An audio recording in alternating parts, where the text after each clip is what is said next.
ప్రార్థన చేసుకుంటాం. ప్రియమైన మా పరలోకపు తండ్రి, మీకు వందనములు స్తోత్రములు చెల్లిస్తూ ఉన్నాం. ఇంతవరకు నీ సజీవమైన రెక్కల చాటున నన్ను మమ్ములను మీరు భద్రపరిచారు. దాన్ని బట్టి నీకు వందనములు. ప్రభు దినములో ప్రకటించిన రీతిగా ఈ దినము ఉదయకాల సమయములో ప్రార్థనా కుడి కొరకై చేరువచ్చే భాగ్యము మాకు దయచేశారు. మీకు వందనములు. నీ సెలవు లేక మాట ఇచ్చి నెరవేర్చగలవాడెవడని నీ వాక్యము సెలవిస్తాం. నీ సెలవైనందుకై నీకు వందనములు స్తోత్రములు చెల్లిస్తూ ఉన్నాం. సకాలములో నీ సన్నిధికి తోడుకొచ్చిన పరిశుద్ధుల కొరకై నీకు వందనములు. ప్రభా, వారిని దీవిస్తూ రండి. వారికి ఇచ్చినటువంటి క్షేమమును బట్టి నీకు వందనము. ప్రభా, ఈ దినవంతుడి కొరకై నీ పాదములను ఆశ్రయిస్తూ ఉన్నాం. ప్రారంభించినాము, ముగింపు వరకు కూడా మీ సహాయం మాకు అనుగ్రహిస్తారండి. కొంతమంది బిడ్డలు కాన్ఫరెన్స్లో ఉన్నారు. వారిని బట్టి కూడా నీకు వందనములు. వారి ఆసక్తిని బట్టి నేను స్తుతిస్తూ ఉన్నాం. వారు కూడా ఈ శబ్దయంత్రం ద్వారా చక్కగా నీ వాక్కు వినబడి కొరకై సహాయపడుతున్నామని మీ సన్నిధిలో ప్రార్థన చేస్తాం. ఈ దిన పరిచర్య అంతటి కొరకై నీకు వందనములు.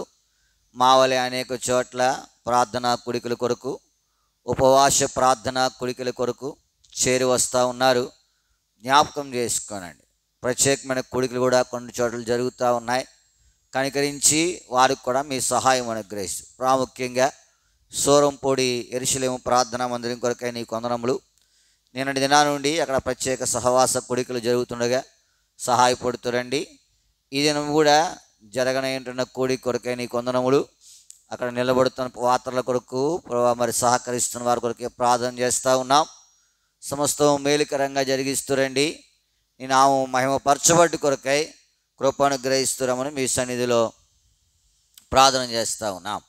నమ్మకమైన దేవా, నీకే వందనములు స్తోత్రములు చెల్లిస్తూ ఉన్నాం. నీ ఘనమైన నామం కొరకై నీ పాదమును ఆశ్రయిస్తూ ఉన్నాం. సహాయపడుతురండి.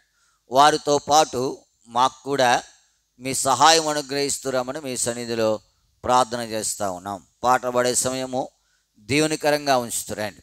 ఏమి పాడాలో, ఏ రీతిగా పాడాలో నీకు మహిమకరంగా పాడుడి కొరకై మమ్మల్ని మీరు సిద్ధపరుస్తురమని మీ సన్నిధిలో ప్రార్థన చేస్తూ ఉన్నాం. సహాయపడుతురండి. నమ్మకమైన దేవా, నీకే వందనములు స్తోత్రములు చెల్లిస్తూ ఉన్నాం. నీ ఘనమైన నామము కొరకై మరో పర్యాయము నీ పాదములను ఆశ్రయిస్తున్నాం. సహాయపడుతురండి. వాక్య ధ్యాన సమయం కొరకై నీకు వందనములు. నీ దాసుని మరుగుపరుస్తురండి. మాకు కావలసిన మాటలను మీరు వినిపింపజేస్తున్నామని మీ సన్నిధిలో ప్రార్థన చేస్తూ ఉన్నాం. ఏ రీతిగా మేము ప్రార్థించవలసిన వారు ఉన్నామో ప్రభా, నీ దాసుని ద్వారా మాట్లాడి ప్రార్థించడి కొరకై మమ్మల్ని సిద్ధపరుస్తున్నామని ప్రార్థన చేస్తూ ఉన్నాం. ఆయా అక్కర్లు కలిగిన వారము ప్రతి అక్కర కొరకై నీ పాదములను ఆశ్రయించే భాగ్యం ఇచ్చారు. ప్రాముఖ్యంగా ప్రిబిడ్డలు ఎగ్జామ్స్ రాస్తూ ఉన్నారు. వారి కొరకే ప్రార్థన చేస్తూ ఉన్నాం. దివ్య కొరకే ప్రార్థన చేస్తూ ఉన్నాం.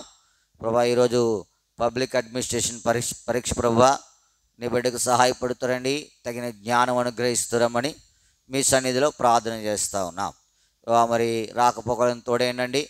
క్షేమం అనుగ్రహిస్తురండి. కాళ్ళను సంపూర్తిగా తాకి స్వస్థపరిచి మహిమ తెచ్చుకుంటారండి. కొంతమంది బిడ్డలు 10th ఇంటర్ సెకండ్ ఇయర్ బిడ్డలు ఎగ్జామ్స్ కొరకే సిద్ధపడుతూ ఉన్నారు. ఆ సమయాలు కూడా దీవెనికరంగా ఉంచుతురండి. మహిమకరంగా ఉంచుతామని మీ సన్నిధిలో ప్రార్థన చేస్తూ ఉన్నాం. ఇలాగూ ప్రతి అక్కర కొరకై నీ పాదములను ఆశ్రయించే భాగ్యం ఇచ్చారు. ప్రభా, ఇంకా అనేకుల క్షేమం కొరకు, రక్షణ కొరకు ప్రభా మీ సన్నిధిలో ప్రార్థించి ముందుకు సాగుడు కొరకే సహాయపడుతారండి. ప్రాముఖ్యంగా ఆదివారం ప్రభుదిన పరిచర్యకు సహాయపడుతారండి.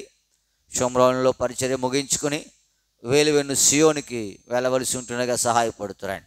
నీ దాసుడు అహరోన్ గారి కొరకు ప్రార్థన చేస్తూ ఉన్నాం. ఆయనకు కూడా మరి మంచి సమయాలు అనుగ్రహించి మహిమ తెచ్చుకుంటారండి. ఇలాగూ ఆ సమయానికి ఎవరైతే సిద్ధపాటు కలిగిన వారు ఉన్నారో, నిశ్చితంగా ఉన్నారో, వారందరూ కూడా అక్కడ చేరి వచ్చే భాగ్యం మాకు దయచేస్తారండి. ఆ పరిచర్య కొరకై తగిన ఆలోచన, తగిన నడిపింపు, తగిన సిద్ధపాటు మాకు దయచేస్తామని మీ సన్నిధిలో ప్రార్థన చేస్తూ ఉన్నాం. కృప చెప్పిస్తాం. పెట్టుకుని అందరినీ పాదర పెట్టుకుంటున్నాం. మీరే సహాయపడుతారండి. వచ్చిన వారి కొరకు నీకు వందనములు. రావాల్సిన వారి కొరకు ప్రార్థన చేస్తూ ఉన్నాం. వారు కూడా సకాలంలో నీ సన్నిధికి రాగలుగుట కొరకై సహాయపడుతారని మహిమ తెచ్చుకుంటున్నామని యేసుక్రీస్తు వారి పరిశుద్ధమైన నామం పేరిట ప్రార్థించి అడిగి బ్రతిమాలి వేడుకొనుచున్నాము తండ్రి, ఆమేన్.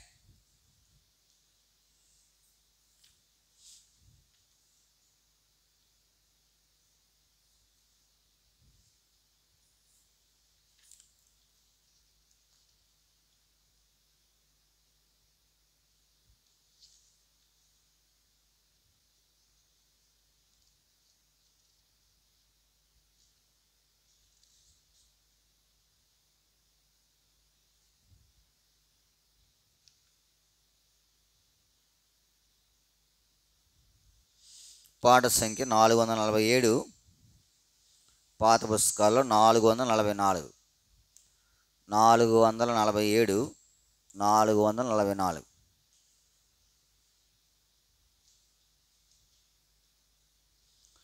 ఇమ్మోగని సుదినంబు నుండి మిమ్మునాశీర్వాదించెదను, పొమ్మని నవో మా ప్రభువా. ఇమ్మోగని సుదినంబు నుండి మిమ్మునాశీర్వాదించెదను, పొమ్మని నవో మా ప్రభువా. మునుపాటి మందిర మహిమాను మించు కడవాటి మందిర మహిమా. మునుపాటి మందిర మహిమాను మించు కడపాటి మందిర మహిమా. ఈ స్థలమందు నా సమాధానం, ఈ స్థలమందు నా సమాధానం, ఎంతైనా నిచ్చేదనంటివి ప్రభువా, ఎంతైనా నిచ్చేదనంటివి ప్రభువా. ఇమ్మోగని సుదినంబు నుండి మిమ్మునాశీర్వాదించెదను, పొమ్మని నవో మా ప్రభువా. ఇమ్మోగని సుదినంబు నుండి మిమ్మునాశీర్వాదించెదను, పొమ్మని నవో మా ప్రభువా. అన్యజనులను కదిలింపగానే అన్ని వస్తువులు తేబడును, అన్యజనులను కదిలింపగానే అన్ని వస్తువులు తేబడును. వెండి బంగారములన్నీయు నావే, వెండి బంగారములన్నీయు నావే, దండిగా నిచ్చేదనంటివి ప్రభువా, దండిగా నిచ్చేదనంటివి ప్రభువా. ఇమ్మోగని సుదినంబు నుండి మిమ్మునాశీర్వాదించెదను, పొమ్మని నవో మా ప్రభువా. ఇమ్మోగని సుదినంబు నుండి మిమ్మునాశీర్వాదించెదను, పొమ్మని నవో మా వా. ఇంపుగా తొమ్మిదవమాసమున 24వ దినము, ఇంపుగా 9వ మాసమున 24వ దినము, నీ మందిర ఆస్తి భారమును, నీ మందిర ఆస్తి భారమును నీవాజ్ఞాపించి వేయించితివి, నీవాజ్ఞాపించి వేయించితివి. ఇమ్మోగా నీ సుదినంబు నుండి మిమ్మునాశీర్వాదించెదను. పొమ్మని నవో మా ప్రభువా, ఇమ్మోగా నీ సుదినంబు నుండి మిమ్మునాశీర్వాదించెదను. పొమ్మని నవో మా ప్రభువా, నీ ఆజ్ఞలను శిరసావహించి దివ్యాముగాన బ్రాహము, నీ ఆజ్ఞలను శిరసావహించి దివ్యాముగాన బ్రాహము. హెబ్రోనులో గూడారంబు వేసి, హెబ్రోనులో గూడారంబు వేసి కట్టెను బలిపీఠమున చోట, కట్టెను బలిపీఠమున చోట. ఇమ్మోగా నీ సుదినంబు నుండి మిమ్మునాశీర్వాదించెదను. పొమ్మని నవో మా ప్రభువా, ఇమ్మోగా నీ సుదినంబు నుండి మిమ్మునాశీర్వాదించెదను. పొమ్మని నవో మా ప్రభువా, నిండు మనసుతో కాలేబు నిన్ను దండిగా ననుసరించగా, నిండు మనసుతో కాలేబు నిన్ను దండిగా ననుసరించగా. హెబ్రోనును తన స్వాస్యంబుగాను, హెబ్రోనును తన స్వాస్యంబుగాను సంభ్రంబుగాను సంగీనదాత, సంభ్రంబుగాను సంగీనదాత. ఇమ్మోగా నీ సుదినంబు నుండి మిమ్మునాశీర్వాదించెదను. పొమ్మని నవో మా ప్రభువా, ఇమ్మోగా నీ సుదినంబు నుండి మిమ్మునాశీర్వాదించెదను. పొమ్మని నవో మా ప్రభువా,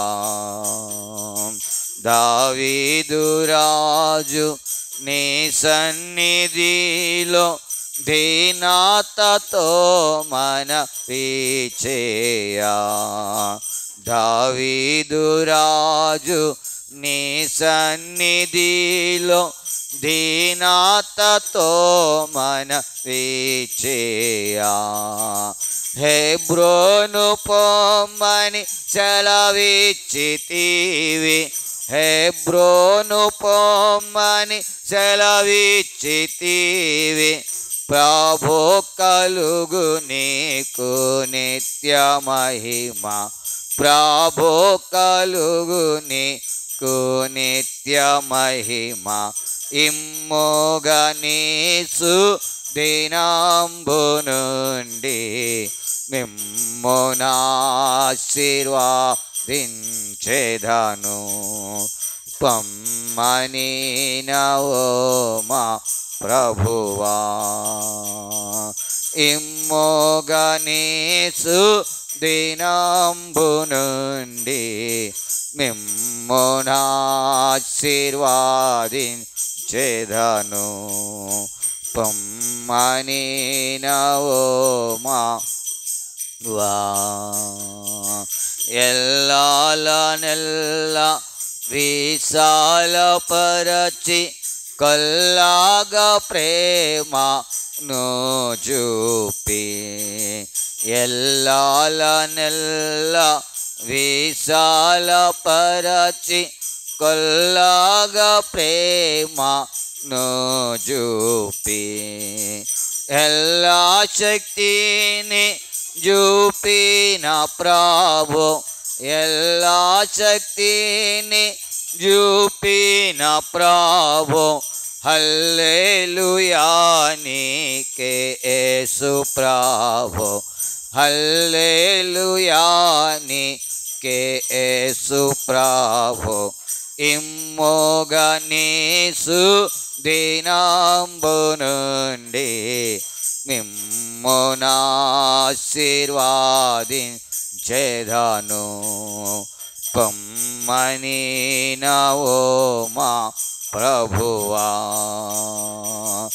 ఇమ్మోగను యేసు దినంబు నుండి మిమ్మునాశీర్వాదించెదను.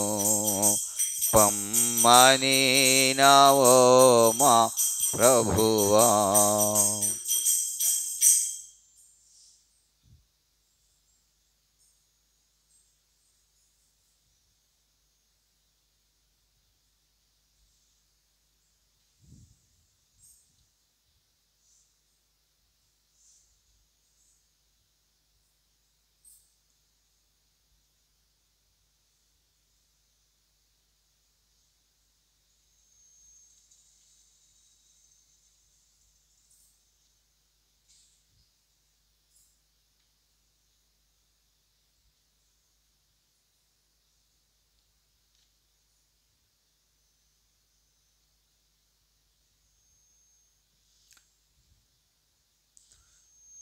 పాట సంఖ్య 657, పాత పుస్తకాల్లో 642, 657, 642. ఉన్నత స్థలములపై నెక్కించి చూపించు ప్రభు ఎన్నదగిన మా రక్షణ శిఖరము సుందరముందు సదా సుందరముందు సదా ఎన్నదగిన మా రక్షణ శిఖరము సుందరముందు సదా సుందరముందు సదా మరణము మృంగబడే ఘన విజయము ప్రాప్తమాయే మరణము మృంగబడే ఘన విజయము ప్రాప్తమాయే మరణపు ముల్లును విరచి జయంబును యేసు అనుగ్రహించెను యేసు అనుగ్రహించెను మరణపు ముల్లును విరచి జయంబును యేసు అనుగ్రహించెను యేసు అనుగ్రహించెను ఉన్నత స్థలములపై నెక్కించి చూపించు ప్రభు ఎన్నదగిన మా రక్షణ శిఖరము సుందరముందు సదా సుందరముందు సదా ఎన్నదగిన మా రక్షణ శిఖరము సుందరమందు సదా సుందరమందు సదా. ఎవని మనసు ప్రభుపై నిశ్చలముగా నిల్పెదరు, ఎవరి మనసు ప్రభుపై నిశ్చలముగా నిల్పెదరు, దైవ శాంతి నుండి క్రీస్తులో నిలచి సంతసమొందెదరు,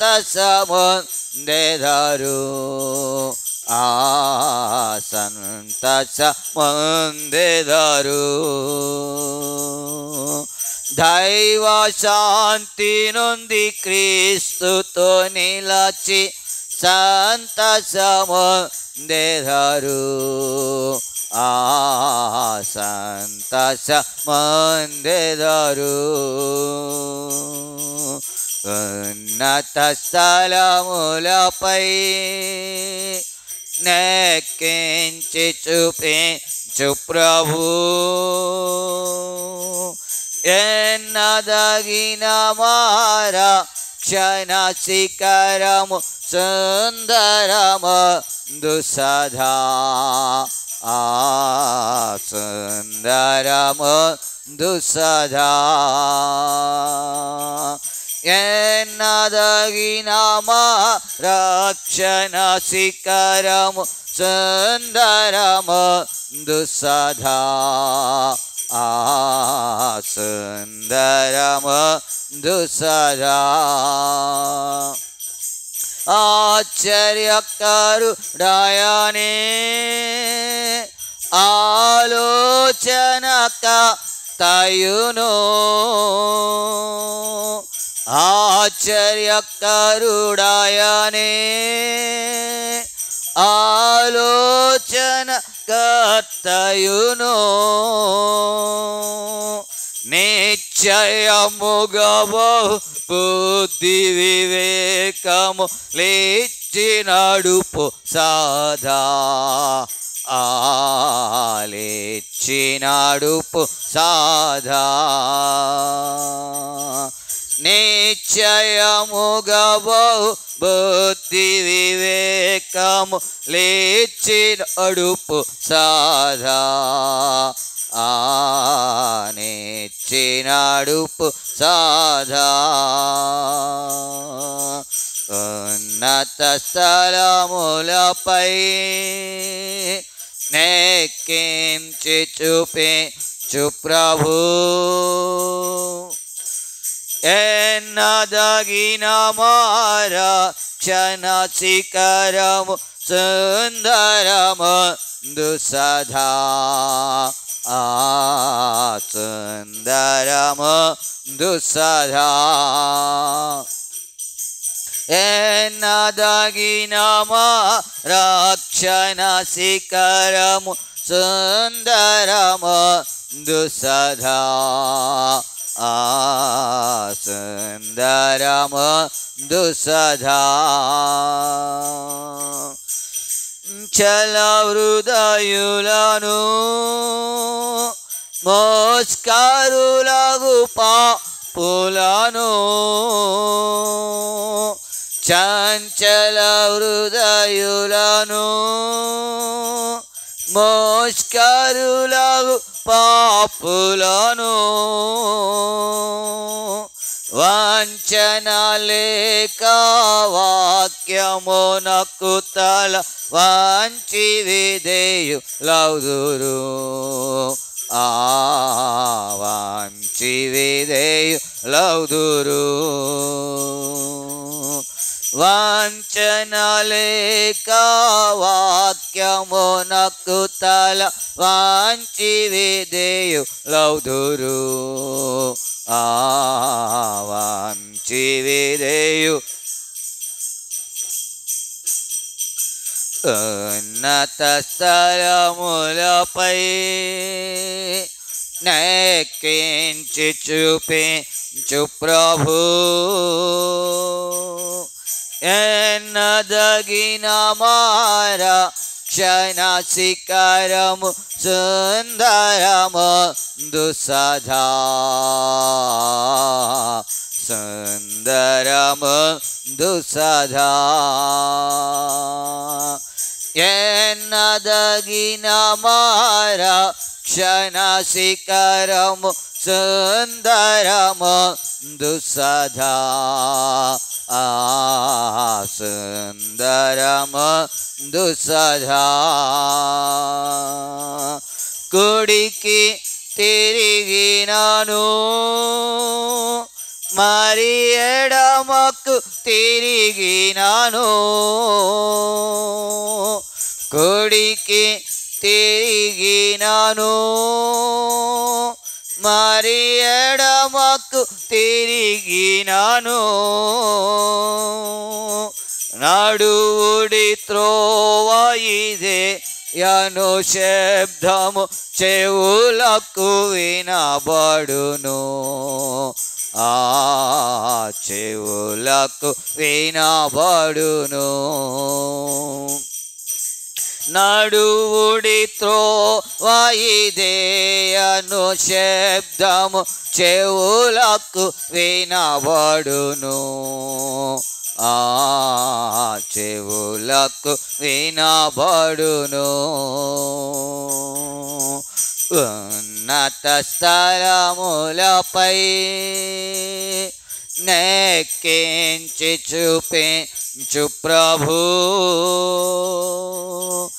ఎన్నదగిన మా రక్షణ శిఖరము సుందరము దుసధా సుందరము దుసధా ఎన్నదగిన మా రక్షణ శిఖరము సుందరము దుసధా సుందరము దుసధా పక్షిరాజు తనదు పిల్లలుకా చెడు రీతి పక్షిరాజు తనదు పిల్లలుకా చెడు రీతి రక్షణకర్త యెహోవా నిన్ను కాచి రక్షించు సదా కాచి రక్షించు సదా రక్షణకర్త యెహోవా నిన్ను కాచి రక్షించు సదా కాచి రక్షించు సదా ఉన్నత స్థలములపై నెక్కించు చూపించు ప్రభు ఎన్నదగిన మా రక్షణ శిఖరము సుందరము దుసధా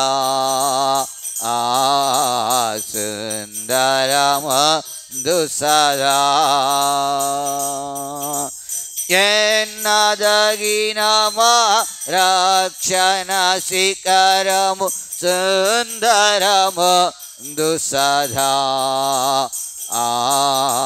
సుందరము దుసధా సుందరమగు రాజును నీ కనులతో చూచెదవు సుందరమగు రాజును నీ కనులతో చూచెదవు అందమైన పరలోక రాజ్యము ప్రభాలుట చూచెదవు ప్రభాలుట ఓ అందమైన పరలోక రాజ్యము ప్రభాలుట చూచెదవు, ఆ ప్రభాలుట చూచెదవు. ఉన్నత స్థలములపై నెక్కించి చూపించు ప్రభు, ఎన్నదగిన మారా క్షణ శిఖరము సుందరమందు సదా, ఆ సుందరమందు సదా.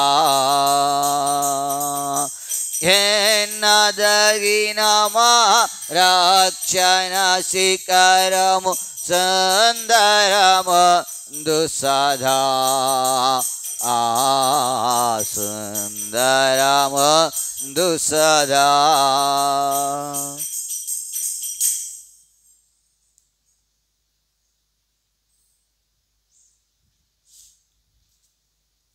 పాట సంఖ్య 581, పాత పుస్తకం 570. 581, 570. అడుగుడి మీరు మన ప్రభువిచ్చును, తప్పక ఇచ్చును, అడిగేడు ప్రతివాడు పొందును. అడుగుడి మీరు మన ప్రభువిచ్చును, తప్పక ఇచ్చును, అడిగేడు ప్రతివాడు పొందును. భక్తులు విశ్వాసముతో ప్రార్థించి పొందిరి, భక్తులు విశ్వాసముతో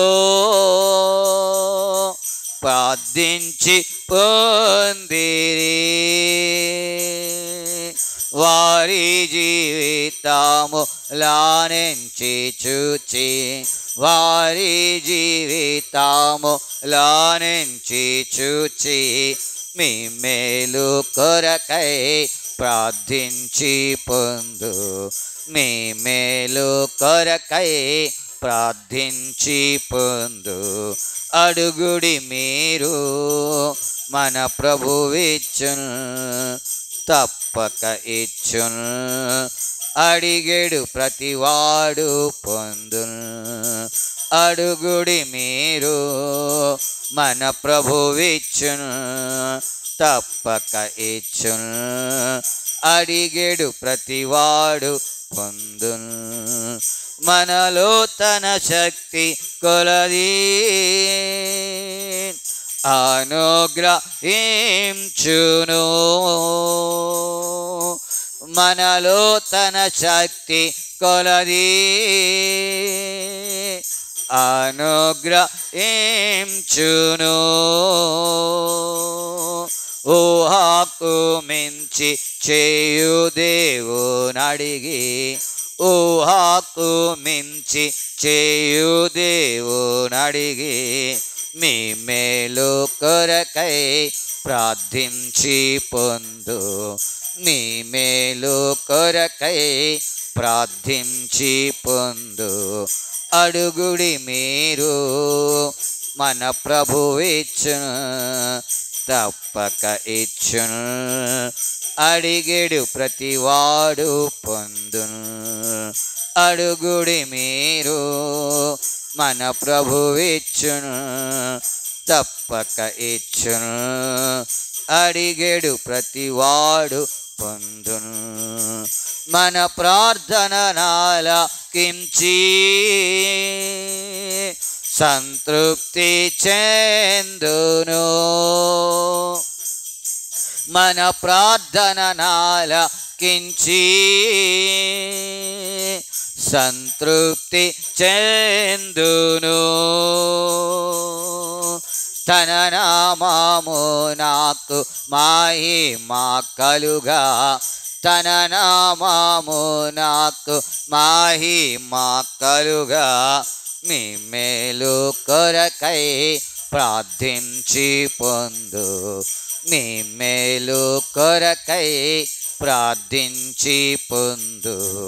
అడుగుడి మీరు మన ప్రభువిచ్చును, తప్పక ఇచ్చును. అడిగేడు ప్రతివాడు పొందును.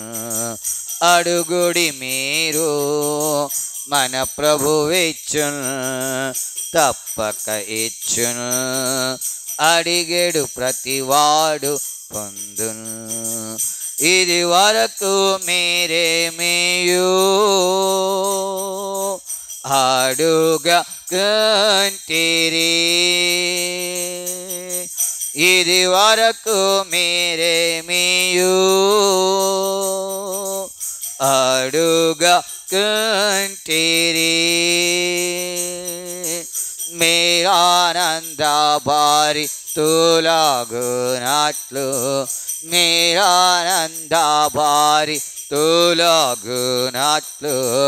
మీ మేలు కొరకై ప్రార్థించి పొందు. మీ మేలు కొరకై ప్రార్థించి పొందు. అడుగుడి మీరు మన ప్రభువిచ్చును, తప్పక ఇచ్చును. అడిగేడు ప్రతివాడు పొందును. అడుగుడి మీరు మన ప్రభువిచ్చును, తప్పక ఇచ్చును. అడిగేడు ప్రతివాడు. దేవునికేదైనాను చేయనా సాధ్యమా, దేవునికేదైనాను చేయనా సాధ్యమా. సర్వశక్తి గల మన దేవునడిగి, సర్వశక్తి గల మన దేవునడిగి ప్రభు మహిమా కొరకై ప్రార్థించి పొందు. ప్రభు మహిమా కొరకై ప్రార్థించి పొందు. అడుగుడి మీరు మన ప్రభువిచ్చును, తప్పక ఇచ్చును. అడిగేడు ప్రతివాడు పొందును. అడుగుడి మీరు మన ప్రభువిచ్చును, తప్పక ఇచ్చును. అడిగేడు ప్రతివాడు పొందును. ప్రార్థన కొరకై వాక్యం ఏంట.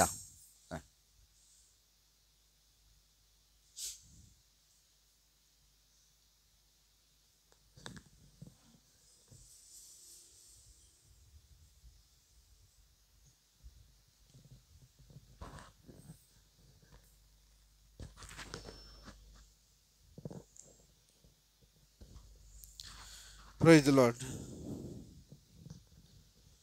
ప్రార్థన చేసుకుని చిన్న ప్రార్థన వాక్య భాగంలోకి వెళ్దాం. మహోన్నతుడైన దేవ, మహాపరిశుద్ధుడా, నిఘనమైన నామమునకు ఎన్నో కృతజ్ఞతాస్తుతులు చెల్లిస్తున్నాం తండ్రి. ఇప్పటి వరకు కీర్తనల ద్వారా నిన్ను మహింపరిచే స్వరాన్ని మాకు అనుగ్రహించారు. అందుకొరకై నిఘనమైన నామమునకు ఎన్నో కృతజ్ఞతాస్తుతులు చెల్లిస్తున్నాం తండ్రి.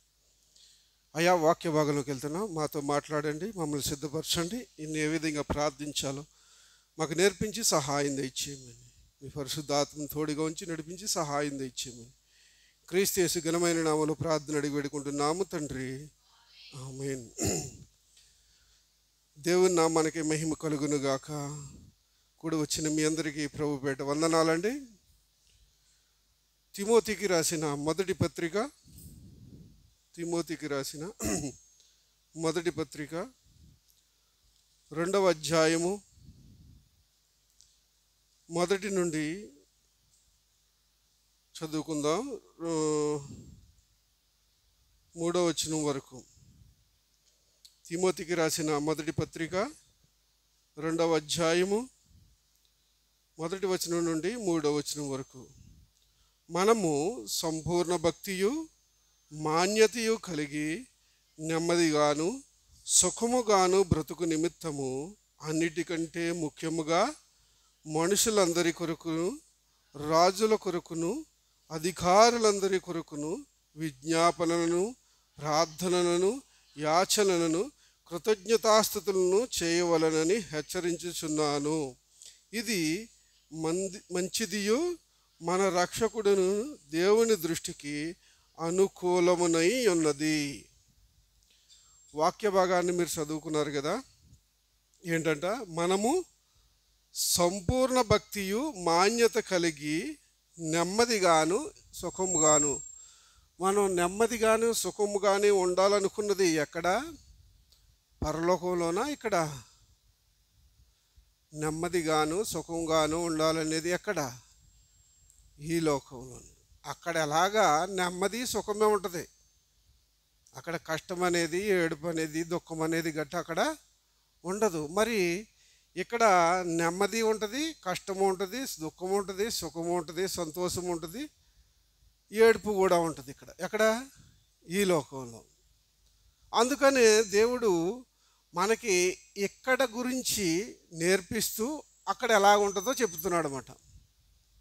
అక్కడ ఉండేది ఎలాగుంటుందో మనకు తెలిసా తెలీదా? రెండు ఉన్నాయి కదా. దుఃఖం వేరుగా ఉంటుంది, సంతోషం వేరుగా ఉంటుంది. అక్కడ ఎలా ఉంటుంది? పైకి వెళ్ళిన తర్వాత దుఃఖం అనేది వేరుగా ఉంటుంది, సంతోషం అనేది వేరుగా ఉంటుంది. ఎలా వేరుగా ఉంటుందో తెలుసా? మనకు తెలుసు కదా అందరికీ. ఎన్ని మార్గాలు ఉన్నాయంట? 2 లోకాలు ఉన్నాయి. ఏంటది? ఒకటి నరకము, 2 పరలోకము. మనకే కాదు, ఈ లోకంలో ఉన్న ప్రతి ఒక్కరికి కూడా తెలుసా తెలీదా? మీరు దేవుడిని నమ్ముకోకముందు కూడా తెలుసా తెలీదా? నరకం ఉందని తెలుసా తెలీదా? మరి పరలోకాన్ని బయట ఉన్న వాళ్ళు ఏమంటారు? అన్యులు స్వర్గం అంటారు కదా. విన్నారా ఎప్పుడన్నా? అంటే నరకము స్వర్గము ఉందని ప్రతి ఒక్కరికి తెలుసు. కానీ ఎవరన్నా నరకానికి వెళ్ళాలని ఇష్టపడతారా? ఇష్టపడరు. ఎవరెళ్ళినా ఎక్కడికి వెళ్ళాలనుకుంటారు? స్వర్గానికే వెళ్ళాలనుకుంటారు అన్నమాట. కానీ ఈ లోకంలో 2 కలిసి ఉన్నాయి. ఈ లోకంలో ఏం కలిసి ఉన్నాయి అంటే సుఖము ఉంది, దుఃఖము ఉంది, వేదన ఉంది, సంతోషం కూడా ఉంది, శ్రమ ఉంది, దాంతోపాటు విడిపించుకోవడానికి ఇక్కడ శక్తి కూడా ఉందన్నమాట. ఈ విధంగా ఈ 2 ఇక్కడ ఏం కలిసి ఉన్నాయి? సుఖ దుఃఖాలు అనేవి కలిసి ఉన్నవి ఇక్కడ. కానీ అక్కడ సుఖం వేరుగా ఉంటుంది, దుఃఖం అనేది వేరుగా ఉంటుంది. తెలిసిందా తెలియలేదా మీకు? నేను చెప్పే మాటలు అర్థమవుతున్నాయా? అర్థం అవ్వట్లేదా? మాట్లాడటం లేదంటే నాకు అర్థం అవ్వట్లేదని అర్థమవుతుంది అన్నమాట. మీరు ఏమన్నా రెస్పాండ్ అయితే నాకు ముందుకెళ్తాకు ఉంటుంది అన్నమాట. మీరు ఏది రెస్పాండ్ అవ్వట్లేదు అనుకో, నా మాటలు మీకు అర్థం అవ్వట్లేదు అనుకుంటున్నాను నేను. అర్థమవుతున్నాయి కదా నేను చెప్పే మాటలు? అంటే ఇక్కడ 2 కలిసి ఉన్నప్పటికీ పైకి అంటే మనము ఈ జీవితాన్ని విడిచిన తర్వాత 2 వేరువేరుగా ఉన్నాయి. దుఃఖం అనేది చాలా విపరీతమైన బాధ. అది భరించలేనిది. అది మనం ఏం చేయలేనిది, భరించలేనిది. మరి స్వర్గము అనే పరలోకం ఉంది కదా, అక్కడ ఎప్పుడు కూడా సంతోషమే ఉంటుంది. దుఃఖం అనేది కూడా ఇంకెప్పుడు ఉండదు. కన్నీరు అనేది ఇంకెప్పుడు ఉండదు. బాధలు కానీ వ్యాధులు కానీ అక్కడ అసలు ఆకలి దప్పులు కూడా ఉండవు అన్నమాట. కానీ నరకంలో ఏముంటాయి? ఆకలి దప్పులు కూడా ఉంటాయా ఉండవా? ఎలా తెలుసు మనకి? అక్కడ దప్పికేస్తుందని ఎలా తెలుసు? లాజర్ అడిగాడా? లాజర్ని ఎవరు అడిగారు? ధనవంతుడు ఏమంటున్నాడు? అతని వేలి కొనను ముంచి నా నాలుక చల్లార్చినట్లు నా దగ్గరికి పంపించంటే అక్కడ ఏముంటాయి అన్నమాట? దప్పులు అనేవి ఆకలి అనేది కూడా ఉంటుంది. కానీ తీర్చేవాళ్ళు ఎవరు కూడా ఉండరు. అది మహాభయంకరమైనది అన్నమాట. ఎంత భయంకరమైనదంటే అక్కడ మనం చనిపోమంట, అది ఆరిపోదంట. ఏమైపోదంట? మనం చనిపోము, అది ఆరదు. అంత భయంకరమైనది అన్నమాట. మరి అది ఎవరికి సృష్టించాడు? మనకా దేవుడు? మరి ఎవరికి? దేవుడిని నమ్ముకోని వాళ్ళకా? వాళ్ళ దేవుని బిడ్డలు కదా. దేవుడిని నమ్ముకోనంత మాత్రాన వాళ్ళు వేరే వీళ్ళ బిడ్డలా? వీళ్ళందరినీ సృష్టి అంతటిని ఎవరు సృష్టించాడు? దేవుడు. మరి వాళ్ళు కూడా ఎవరు బిడ్డలు? దేవుని బిడ్డలే. వాళ్ళ దేవుని నరగినంత మాత్రాన వాళ్ళు దెయ్యం బిడ్డలు కాదు. వాళ్ళందరూ కూడా ఎవరు బిడ్డలు? దేవుని బిడ్డలే. మరి వాళ్ళ గురించి సృష్టించాడు నరకాన్ని? కాదు. ఎవరి గురించి సృష్టించాడు దేవుడు నరకాన్ని? దేవుడి ఉగ్రత అంటారు. నరకాన్ని ఏమంటారంటే దేవుని ఉగ్రత. దేవుడు 2 కోణాల్లో కనపడతాడు మనకి. ఎన్ని కోణాలు? 2 కోణాలు. ఒక కోణము ఆయన కృప. ఒక కోణంలో ఏముంటుంది? ఆయన కృప. కృపలో ఉంటుంది ఏమంటే ప్రేమ, జాలి, దయ, కరుణ. ఇవన్నీ కూడా ఎందులో ఉంటాయంటే కృపలో తోడై ఉంటాయి అన్నమాట. మరోవైపు ఉంటుంది ఆయన న్యాయాధిపతి. ఏంటంట? న్యాయము. ఆయన మనం పాపం చేసామంటే దానికి ప్రతిఫలం ఇవ్వాలి. అర్థమైందా? తప్పు చేస్తే దానికి శిక్ష. అంటే ఒక వైపున కృప చూపిస్తాడు, ఒకవైపున న్యాయంగా ఉంటాడు అన్నమాట. ఈ 2 సమానంగా నడుపుతూ ఉంటాడు ఆయన. మనకు అర్థమయ్యేది ఏంటంటే కృప మాత్రమే అర్థమవుద్ది. ఏమర్థమవుద్ది? కృప మాత్రమే. ఆయన ప్రేమామయుడు, ఆయన దయామయుడు, ఆయన జాలి గలవాడు అనేవి అర్థమవుతాయి. కానీ ఆయన మహా కోపాన్ని కురిపిస్తాడు, ఆయన మహాభయంకరుడు, ఆయన ఉగ్రత మనం తాళలేము అని పరిశుద్ధ గ్రంథంలో మనం చదివారు. ఎప్పుడన్నా చదివారా? ఆయన మహాభయంకరుడు అంట. పరిశుద్ధ దూతల సభలో మిక్కిలి భీకరుడైన వాడు. ఆయన చూడడానికి ఎవరికి కూడా సాహసం అనేది చేయలేరు అన్నమాట. మరి ఆ భయంకరమైన ఉగ్రత కురిపించడానికి ఎవరికి సిద్ధపరిచాడు అది మనం తెలుసుకోవాలన్నమాట. ఎవరికి సిద్ధపరిచాడు తెలుసది? కేవలం దేవదూతలకు సిద్ధపరిచాడు. అందుకని దేవుడు ఏమన్నాడు? మిమ్మల్ని నేను సృష్టించింది ఉగ్రత పాలవడానికి నేనేం చేయలేదు. మనల్ని ఎవరిని కూడా మానవుడు అనేవాడిని ఆయన ఉగ్రత పాలవడానికి మాత్రము సృష్టించలేదు. అది మనం గుర్తుపెట్టుకోవాలి. అగ్ని, నరకాగ్ని తయారు చేసింది, ఆయన సృష్టించింది మన గురించి కాదు, అసలు మానవుని గురించి కానే కాదు. మరి ఎవరి గురించి సృష్టించాడు? ముఖ్యమైన దూత ఒకడున్నాడు, వాడి పేరు లూసిఫర్. వాడి గురించి, వాడి అనుచరుల గురించి, వాడితో పాటు కొన్ని కోటాని కోట్ల దూతలు కూడా వాడితో పాటు ఏమైపోయారు? పడిపోయారు. వాళ్ళందరి గురించి అగ్నిగుండాన్ని సృష్టించాడు. మరి మనం ఎందుకు వెళ్ళి పడుతున్నాం? అది కదా మన ప్రశ్న, అవునా కదా? మరి దేవుడు మనకి ఏమిచ్చాడు తెలుసా? అన్నిటికీ సమస్తాన్ని ఇచ్చాడు, కానీ దాంతోపాటు మనకి ఎక్స్ట్రా ఇచ్చాడు. ఏంటో తెలుసా? స్వేచ్ఛ. ఏంటంట? స్వేచ్ఛ అంటే ఏంటో తెలుసా? స్వేచ్ఛ అంటే నిర్వచనం ఏంటి? ఇప్పుడు నువ్వు ఇంటే వినొచ్చు, వినకపోతే పడుకోవచ్చు. అర్థమవుతుంది నేను చెప్పే మాటలు? నువ్వు ఇక్కడ ఉంటే ఉండొచ్చు, లేకపోతే వెళ్ళిపోవచ్చు. నీ బాడీ ఇక్కడ ఉండొచ్చు, నీ ఆలోచనకి ఎక్కడో ఉండొచ్చు. ఆ స్వేచ్ఛ అనేది ఏముంది? నీకు ఉంది. కానీ జంతువులకు ఆ స్వేచ్ఛ ఉందా? వాటిని కట్టేస్తే మాత్రమే నేను కట్టేస్తారా? మనుషులు ఎవరినైనా కట్టేస్తాను చూసారా? అర్థమవుతుందా స్వేచ్ఛ అంటే ఏంటో? అంటే దేవుడు మనకేమిచ్చాడు? స్వేచ్ఛ ఇచ్చాడు. స్వేచ్ఛతో పాటు నేర్పించాడు, మనకి జ్ఞానాన్ని ఇచ్చాడు. ఇదిగో ఇది ఆశీర్వాదము, ఇది మరణము. అంటే ఇది దుఃఖకరమైనది, ఇది ఆశీర్వాదమైనది. ఇది జీవము, ఇది మరణము. ఏది కావాలో ఏం చేయాలి?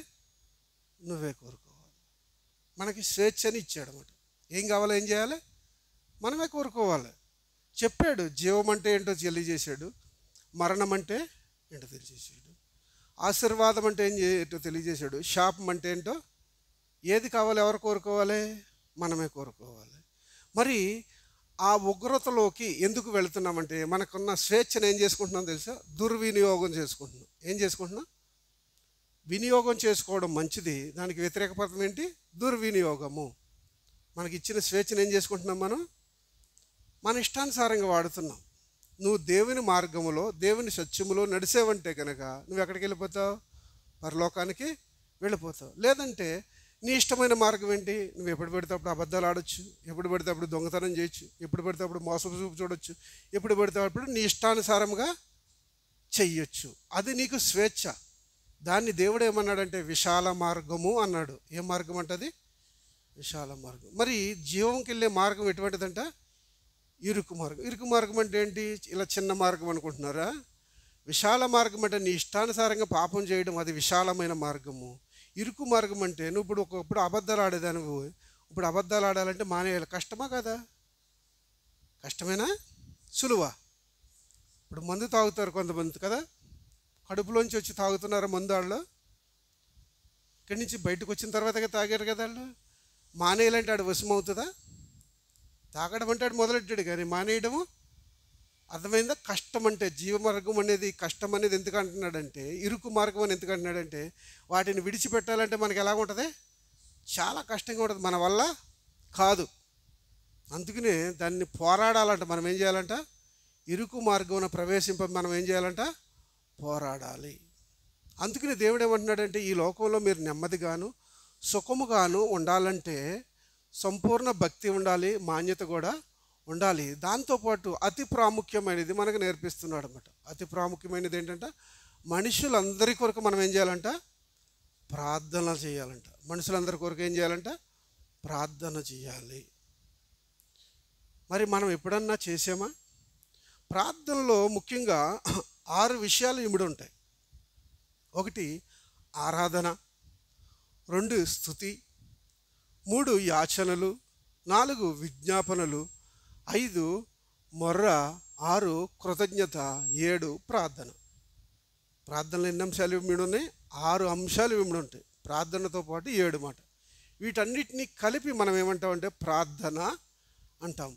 అందుకని అక్కడ చెబుతున్నాడు కదా, మనుషులందరి కొరకు ప్రార్థించండి. ప్రార్థించమంటూ ఇంకేం చెబుతున్నాడంటే, ముఖ్యంగా మనుషులందరి కొరకును, రాజుల కొరకు ఏం చేయాలంట? అధికారుల కొరకు విజ్ఞాపనలను, ప్రార్థనలను, యాచనలను, కృతజ్ఞతాస్తుతులను చేయవలనని హెచ్చరించుచున్నాను. ఇవన్నీ వేరు. ఆరాధన అంటే వేరు, స్తుతి అంటే వేరు, తర్వాత యాచనలు అంటే వేరు, విజ్ఞాపనలు లేదంటే విన్నపాలంటే వేరు, మొర్ర పెట్టడము అంటే వేరు, తర్వాత కృతజ్ఞత వేరు, తర్వాత ప్రార్థన. ప్రార్థనలో ఇన్ని అంశాలు ఇమిడి ఉంటాయి, కానీ మనము చేసేది కేవలం ఏం చేస్తాం తెలుసా? మొర్ర పెడతాం. ఏమని? అడుక్కుంటూ ఉంటాం. అవునా కదా? నాకు అది కావాలి, నాకు ఇది కావాలి, నా పిల్లాడికి అది కావాలి, నా వీళ్ళకి ఇది కావాలి అంటాము. కానీ అసలు మనం ప్రార్థన అనేది ఏ విధంగా ప్రారంభించాలో మనకి చాలామందికి అర్థం కాదన్నమాట. ప్రార్థనలో అది ఎటువంటి పరిస్థితుల్లోనైనా మనకు ఉండవలసింది ఏంటో తెలుసా? మొట్టమొదట ఆరాధన. ఏంటి? ఆరాధన. ఆరాధన అంటే ఏంటి? దేవుడు ఎటువంటి వాడో మనం ఎరిగి ఆయన గుణగణాలను వర్ణించడం. దేవుడు ఎటువంటి వాడో ఎరిగి మనం ఏం చేయాలి? ఆయన గుణగణాలు అంటే దేవుణ్ణి ఎలాగా భక్తులు ఆరాధించారో, వాళ్ళ క్లిష్టమైన పరిస్థితుల్లో ఎలాగ ఆరాధించారో ఒక 2-3 భక్తులను చూసుకుని ఆరాధన గురించి మనం వివరించుకుందాం. నెహెమ్యా గ్రంథము మొదటి అధ్యాయము. నెహెమ్యా గ్రంథము మొదటి అధ్యాయము 5వ వచనము. నెహెమ్యా గ్రంథము మొదటి అధ్యాయము 5-6 వచనాలు చూడండి. ఎట్లనగా, ఆకాశమందున దేవా యెహోవా, ఏంటంట? భయంకరుడమైన గొప్ప దేవా, నిన్ను ప్రేమించి నీ ఆజ్ఞలను అనుసరించి నడుచు వారిని కటాక్షించి వారితో నిబంధనను స్థిరపరచువాడా, నీ చెవియొగ్గి నీ నేత్రములు తెరిచి నీ సన్నిధిని దివారాత్రము నీ దాసులైన ఇశ్రాయేలీయుల పక్షముగా నేను చేయుచు ప్రార్థనను. మొత్తం ఏం చెప్పాడు? ముందే చెప్పొచ్చు కదా, నేను ఇశ్రాయేల్ పక్షాన్ని ప్రార్థన చేస్తున్నాను ఆలకించమని చెప్పొచ్చు కదా. చెప్పాడా? ఏమన్నాడు? ఆకాశమందున్న దేవా. దేవుడు ఎక్కడ ఉంటాడంట? ఆకాశమందు ఉంటాడు. యెహోవా భయంకరువగు దేవా అంటే ఆయన వర్ణాన్ని, అంటే ఆయన రూపాన్ని మనం వర్ణించడము, రూపం అనేది ఆయనకి లేదు, కానీ మనం వర్ణించే విధానము లోకంలో అది నేర్చుకోవాలన్నమాట. దాన్ని మనం ఏమంటామంటే ఆరాధన. కిందకి వెళ్ళే కొలదు ఆయన తన పాపాలన్నీ ఒప్పుకుంటూ చివరిలో ముగింపిస్తాడన్నమాట. ఏమనంటే, ఇదిగో మమ్మల్ని రక్షించడానికి నీవు మాత్రమే సమర్థుడవు. మనము ఏ విధంగా ప్రార్థన చేసినా, ఎవరి గురించి ప్రార్థన చేసినా ముందు ఏం చేయాలి? ఆరాధన అనే మాటలు ఉండాలన్నమాట. అంటే దేవుడు ఎటువంటి గుణలక్షణాలను కలిగి ఉన్నాడనేది వర్ణిస్తూ ఉండాలన్నమాట. ఇప్పుడు మనకి ఇక్కడ ప్రెసిడెంట్ గారి దగ్గర కానీ, లేదంటే ఒక ఎమ్మెల్యే దగ్గరికి వెళ్ళామంటే ఏదన్నా మనకి కావాలని అడుగుతాకి వెళ్తాం కదా, ఒక స్థలం గురించో లేదంటే మనకి ఏదన్నా వివాదం ఉందంటే దాని గురించి అడగడానికి వెళ్ళినప్పుడు ఏం చేస్తాం? పట్టుకెళ్ళి అన్నీ ఇచ్చేస్తామా? ఇదిగో నాకు ఇది ఉంది, దీన్ని చేయమని చెప్తామా? ఏమంటాం? అయ్యా మా ఊరికి మీరు చాలా పనులు చేశారు, మా ఊరికి రోడ్లు వేయించారు, ఇదిగో ఇంట్లో లేని వాళ్ళకి ఇల్లు కట్టించారు, వాళ్ళకి అది కట్టించారు, వాళ్ళకి ఇది చేశారు అనేటప్పటికి ఏం చేస్తాడు వాడు? కొద్దిగా సంతోషిస్తాడా? సంతోషించడా? వాడు చేసినప్పటికీ చేయనప్పటికీ నువ్వేం చేస్తున్నావు? వాడిని పొగుడుతున్నావు. పొగిడేటప్పటికి ఏం చేస్తున్నాడంటే నీ పని అనేది వెంటనే సంతకం పెట్టి ఇచ్చేస్తున్నాడు. అంటే ఒక మానవుడిని మనం అక్కడికి వెళ్ళి వాడు చేసినా చేయకపోయినా వాడిని ఏం చేస్తున్నాం? మనం గొప్ప చేస్తున్నాం. మరి దేవాది దేవుడు చేసిన కార్యాలను బట్టి ఆయన ఎటువంటి వాడు తెలుసుకోకుండా నువ్వు 24 గంటలు నువ్వు అడుగుతూనే ఉన్నావంటే నువ్వు అసలు దేవుడు ఏ విధంగా ఆయన్ని అర్థం చేసుకుంటున్నావు కూడా నీకు అర్థం కావట్లేదు అన్నమాట. మనలో చాలామంది దేవుడిని ఏమనుకుంటారంటే, నాకంటే కొద్దిగా ఉన్నతమైన వాడేమో, దేవుడు ఇలాగుంటాడేమో ఊహే, కానీ మనం ఆయన ఎప్పుడు కూడా చూసిన వారము కాదు. కానీ పరిశుద్ధ గ్రంథం మనకు తేటగా తెలియజేస్తుంది దేవుడు ఎటువంటి వాడో. మనం ఆరాధించేటప్పుడు మానవుడు ఎవడు చెయ్యలేని కార్యాలను ఎత్తిపట్టాలన్నమాట.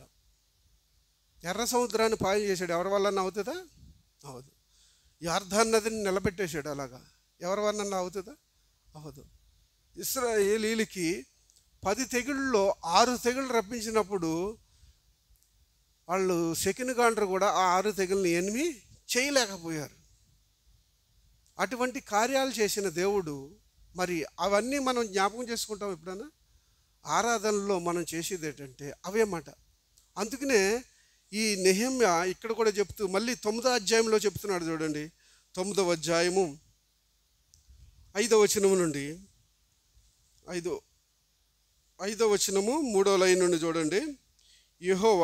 యెహోవాను స్తుతించుడని చెప్పి ఇలాగు స్తోత్రము చేసిరి, సకలాశీర్వచన స్తోత్రములకు మించిన నీ ఘనమైన నామము స్తుతింపబడునుగాక. నీవే అద్వితీయుడవైన యెహోవా, నీవే ఆకాశమును మహాకాశములను వాటి సైన్యమును భూమిని దానిలో ఉండునది అంతటిని సముద్రములను వాటిలో ఉండునది అంతటిని సృజించి వాటన్నిటిని ఏం చేస్తున్నాడంట? కాపాడువాడవు. ఆకాశ సైన్యమంతయు నీకే నమస్కారము చేయుచున్నది. చూసారా ఎలా ఆయన ఆరాధిస్తూ వస్తున్నాడు? మనం ఆరాధించి అంటే స్తుతులు చెల్లించడం అంటే తర్వాత ఆ గుణ లక్షణాలను మనం ఎత్తిపట్టుకుని ఆయన ఏం చేయాలంట? స్తోత్రం చేయాలి, స్తుతించాలన్నమాట. ఇవి మనకు తెలియాలి. మనకు తెలియాలంటే దేవుడు ఎటువంటి వాడు మనకి తెలియాలన్నమాట. ఇవి ఎప్పుడు పరిశుద్ధ గ్రంథం మనకు తేటగా తెలియజేస్తుంది. భక్తులందరూ కూడా ఆయన్ని ఏదన్నా అడిగే ముందు ఆయన ఆరాధించారు అన్నమాట. ఏం చేశారు? ఆరాధించారు. ఆ ఆరాధనే మనకు నేర్పిస్తున్నాడు అన్నమాట దేవుడు. ఎందుకంటే ఆరాధన లేకుండా మనం అడుక్కున్నది సంతృప్తికరంగా ఉండదు. ఆరాధన లేకుండా మనం అడుక్కున్నది ఏంటి? దేవుడు అడుగుడు మీకు ఇవ్వబడును, తట్టుడు మీకు తీయబడును అని చెప్పాడు. కానీ ఆయన ఆరాధించమని ప్రార్థనలోనే నేర్పించాడు. ఏమన్నాడు? పరలోకమందున్న మా తండ్రి, నీ నామము పరిశుద్ధపరచబడునుగాక, నీ రాజ్యము వచ్చునుగాక. ఇవన్నీ కూడా ఏంటంటే ఆయన మహిమతో నిండినవి. దాన్ని మనం ఆరాధించిన తర్వాత కిందకి వెళ్తూ మా అనుదిన ఆహారం మాకు దయచేయు, మా రుణస్థులు మేము క్షమించిన ప్రకారం మా రుణములను మేము ఏం చేయాలి? క్షమించాలి. ఈ మాట మనకి అర్థం కాదు. దేవుడు ఏమన్నాడు తెలుసా? నువ్వు మోకరించి నా పాపాలు క్షమించు క్షమించు క్షమించు అన్నా కానీ దేవుడు ఏమన్నాడు? నీ సహోదరులను క్షమించిన తర్వాత నీ పాపాలు ఏం చేయబడతాయంట? అప్పటి వరకు కూడా నీ పాపాలు ఎలా ఉంటాయి? అలాగే ఉంటాయి. నీ సహోదరుని క్షమించినప్పుడు మాత్రమే నీ పాపాలు క్షమించబడతాయి. అప్పటి వరకు కూడా పాపాలు ఎలా ఉంటాయంట? నీ సహోదరుని క్షమించిన యెడల పరలోకమందున్న నీ తండ్రి కూడా నీ పాపములను, వాడు శత్రువై ఉండొచ్చు, వాడు కొట్టు ఉండొచ్చు, వాడు తిట్టుండొచ్చు, ఏదైనా చేసి ఉండొచ్చు, కానీ దేవుడు ఏమన్నాడంటే వాడి మీద నువ్వేం చేయాలి? క్షమాపణ అనేది ఉండాలి. క్షమాపణ అనేది క్రీస్తుకు మాత్రమే ఉంటుంది, క్రీస్తులో మాత్రమే ఉంటుంది, ఇంకెక్కడ ఉండదు బయట. అందుకని అంటారు కదా, సిలువ దగ్గర మాత్రమే ఉంటుంది ఒప్పుకోలు, క్షమాపణ అనేది, ఇంకెక్కడ ఉండదు. బయట ఏం చేస్తారంటే తప్పు చేశాడో అని శిక్షించి అంటాడు, అది న్యాయమే. కానీ కృప అనేది ఏంటంటే క్షమాపణ ఇస్తుంది అన్నమాట. కృప అనే దానికి అర్థం ఏంటో తెలుసా? కృప అంటే అర్హత లేని వారికి అర్హత ఇవ్వడం. ఏం లేని వాడికి, అర్హత లేని వాడికి అర్హత కల్పించడమే కృప అన్నమాట. మనం చేసిన పాపానికి మనకి రావాల్సిన ప్రతిఫలం ఏంటో తెలుసా? నరకాగ్నిగుండము. ఏంటి? నరకం. అంతే కదా, మనం చేసిన పాపానికి మనం ఎక్కడికి వెళ్ళాలి? నరకానికి వెళ్ళాలి. మరి ఆ నరకాన్ని తప్పించాడు, కనికరించాడు, దయ చూపించాడు, దాన్ని అంటారన్నమాట. కానీ కృప ఏంటో తెలుసా? ఆయన పరలోక రాజ్యాన్ని ఇవ్వడం. కృప ఏంటి? పరలోక రాజ్యాన్ని, నరకానికి వెళ్ళవలసిన వాడిని తీసుకొచ్చి, మనకు అర్హత లేదు పరలోక రాజ్యాన్ని వెళ్ళడానికి, అర్హత ఉందో మనకి లేదు, దాన్ని మనకి ఇచ్చాడు ఆయన. అది మాట దాని కృప అంటారు. అందుకని కృపను దేనికి పెడితే దానికి ఉపయోగించకూడదంట. కృపచేత నాకు పిల్లల్ని ఇచ్చాడు, కృపచేత నాకు ఉద్యోగం ఇచ్చాడు, కృపచేత నాకు అది ఇచ్చాడు, బండి ఇచ్చాడు కాదు. కృప ఓన్లీ రక్షణకు మాత్రమే. కృప అంత సులకనైంది కాదు. దయ, ప్రేమ అంత ఇంకెయ్యైనా వాడచ్చు. దేనికి? నీకు సహాయం చేసిన దానికి, ఈ లోకంలో నీకు సహాయం చేసిన వాటికి ఏమైనా వాడుతుంది. నా దేవుని ప్రేమ చేత నాకు ఇది ఇచ్చాడు, బండి ఇచ్చాడు, దేవుని దయచేత నాకు ఇది స్థలం అనుగ్రహించాడు, దేవుడి ప్రేమ చేత అది ఇచ్చాడు, దేవుడు కనికరించి ఇది ఇచ్చాడు అని అనుకోవచ్చు. కానీ కృప కేవలం రక్షణకు మాత్రమే. కృప పరలోక సంబంధమైన కార్యానికి మాత్రమే. కృపది ఇంక దేనికి కదా. ఈ లోకంలో కృప ఏంటి? ఇప్పుడు నీకు స్థలం ఇచ్చాడు అంటున్నావు కృప చేత, మరి బయట ఉన్నవాడు బిల్డింగ్లు కట్టుకున్నాడు, నేను నమ్ముకోలేని వాడు, ఆడికి కృప ఉందా? కృప కేవలం రక్షణకు సంబంధించింది మాత్రమే. కృప దేనికి సంబంధించింది? నువ్వు రక్షింపబడ్డావు. ఎక్కడి నుంచి? నరకం నుండి తప్పించి నీకు ఎక్కడిచ్చాడంటే పరలోక రాజ్యాన్ని ఇచ్చాడు. ప్రేమించాడు, నిన్ను ప్రేమించాడు, ఈ లోకస్తులను అందరినీ ప్రేమించాడు దేవుడు. నిన్ను కరుణించాడు, లోకస్తులందరినీ కరుణిస్తున్నాడు. అర్థమైందా? కానీ కృప నీకు మాత్రమే ఉంది. కృప ఎవరికి లేదు? వాళ్ళకి లేదు. ఎవరికి? బయట ఉన్న వాళ్ళకి కృప లేదు. కృప కేవలం ఇక్కడ ఉన్న వాళ్ళకి మాత్రమే ఉంది. అది అర్థం చేసుకుని మనం ప్రతిదానికి కృపను వాడకూడదు. మనం కృప కేవలము రక్షణకి. దేవా నీ కృప చేత నన్ను రక్షించు. అందుకన్నారా విశ్వాసం ద్వారా మీరు కృప చేతనే రక్షింపబడి ఉన్నారు. ఇది మీ వలన కలిగినది, మన వల్ల ఏమి కాదు. అది అందుకునే మనం ఆయన ఆరాధించాలి. ఆయన ఆరాధించడంలో ఇది మాత్రమే చెప్పగలుగుతూ ఉన్నాయని తర్వాత ఎప్పుడైనా సమయం దొరుకుతాను. కానీ ఆరాధించవలసిన విధానం అన్నమాట. నెహెమ్యా గోడలు పడిపోయి కాల్చబడింది యెరూషలేము అని తన తమ్ముడు తర్వాత తన మిత్రులు వచ్చి చెప్పినప్పుడు ముందు ఆయన ఉపవాసం ఉన్నాడు, వస్త్రాలను తీసేసాడు, గోనపట్ట వేసుకున్నాడు, సాగిలు పడ్డాడు, ఆరాధిస్తున్నాడు ఆయన్ని. నువ్వెంటివంటి వాడివయ్యా, భయంకరుడైన దేవుడు, ఆకాశ మహాకాశం పట్టజాలమే, ఆకాశమందు ఆసీనుడై ఉన్నవాడు. నువ్వు భూమి, ఆకాశము, సముద్రము అందున్న వాటిని సమస్తము నేను చేసిన వాడు, సృజించావు, వాటికి ఆహారాన్ని ఇస్తున్నావు, వాటిని కాపాడుతున్నావు, సమస్తము నీదే. అది మాట, అది ఆరాధించడం అంటే. ఇంకా ముందుకెళ్తే దావీదు భక్తుడు ఏమంటున్నాడు చూడండి. దినవృత్తాంతాల మొదటి గ్రంథం 29వ అధ్యాయము, దినవృత్తాంతాల మొదటి గ్రంథం 29వ అధ్యాయము 10వ వచనం నుండి చూద్దారు చూడండి. 29వ అధ్యాయం, దినవృత్తాంతాల మొదటి గ్రంథము 29వ అధ్యాయం 10వ వచనం. రాజు అయిన దావీదును బహుగా సంతోషించబడి పూర్ణంగా ఉండగా యెహోవాకు ఇట్లు స్తోత్రం చెల్లించెను. మాకు తండ్రిగానున్న ఇశ్రాయేలు దేవా యెహోవా, నిరంతరము నీవు స్తోత్రార్హువు. యెహోవా, భూమి ఆకాశములందు సమస్తమును నీ వశము, మహత్యమును, పరాక్రమమును, ప్రభావమును, తేజస్సును, ఘనతయు నీకే చెందియున్నవి. ఇంకా ముందుకెళ్తే, యెహోవా రాజ్యము నీది, నీవు అందరి మీద నిన్ను అధిపతినిగా హెచ్చించుకుని ఉన్నావు. ఐశ్వర్యము, గొప్పతనము నీ వలన కలుగును. నీవు సమస్తమును ఏలువాడవు. బలమును, పరాక్రమమును నీ దానములు. హెచ్చించువాడవును, అందరికీ బలమును ఇచ్చువాడవు నీవే. మా దేవా, మేము నీకు కృతజ్ఞతాస్తుతులు చెల్లించుచున్నాము. ప్రభావం గల నీ నామమును కొనియాడుచున్నాము. ఈ ప్రకారముగా మనఃపూర్వకంగా ఇచ్చు సామర్థ్యము మాకుండుటకు నేనెంత మాత్రపు వాడును, నా జనులెంత మాత్రపు వారు. సమస్తము నీ వలననే కలిగిన కదా. నీ సంపాద్యములో కొంత మేము నీకు ఇచ్చుచున్నాము. చూడండి ఎలాగ ఆరాధిస్తూ వచ్చాడో దావీదు.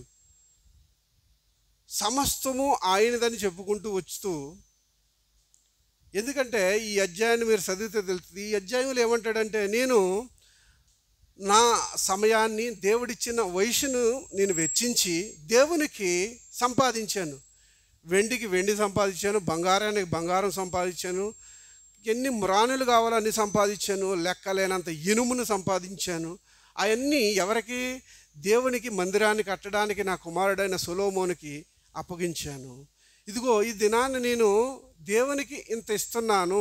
నా సంపాద్యంలో నుండి నాకు దేవుడిచ్చిన కష్టార్జితాన్ని బట్టి నేను సంపాదించుకున్న దాంట్లో నేను ఇంత ఇస్తున్నాను దేవునికి. మీరు కూడా ఎవరైనా ఇవ్వగల సామర్థ్యం కలిగి ఇష్టపడి ఉన్నట్లయితే మీరు కూడా ఇవ్వండి అని చెప్పినప్పుడు వాళ్ళు మనఃపూర్వకంగా వచ్చి తన స్వతంత్రం అంటే సంతోషంతో వచ్చి ఇచ్చినప్పుడు అవన్నీ చూసి ఈ దావీదు సంతోషంతో అత్యానందభరితుడై దేవుణ్ణి ఆరాధించడం మొదలెట్టాడనమాట. చివరికి ఏమన్నాడంటే, ఇదంతా నీదే కదా, ఈ సమస్తం మాకు ఇచ్చిన సమస్తము నీదే. మా సంపాద్యంలో ఎంత ఇస్తున్నాం? మేము కొంత ఇస్తున్నాం. ఎంత ఇస్తున్నాం? అంతా ఇచ్చేస్తున్నాడా? కొంత ఇస్తున్నాం. అందుకనే మనము ఏమన్నా ఒక 100 రూపాయల కానుకలు వేసేటప్పటికి ఈ కానుకలను ఆశీర్వదించి దీవించమను. కానుకలు ఆశీర్వదించి దీవించడం ఏముంది? నీకు ఆశీర్వదించిన తర్వాత కానుక వేస్తున్నావా? లేకపోతే ఈ కానుక ముందు నుంచి మళ్ళీ ఆశీర్వదించాలా? నీకు ఇచ్చిన తర్వాత కదా ఇస్తున్నావు కదా దేవుడికి, అవునా కదా? దేవుడు ఇచ్చిన దాంట్లో నువ్వు ఇస్తున్నావా, లేకపోతే నీకు ఎక్కడి నుంచి అన్నా వచ్చిందా? అర్థమవుతుందా?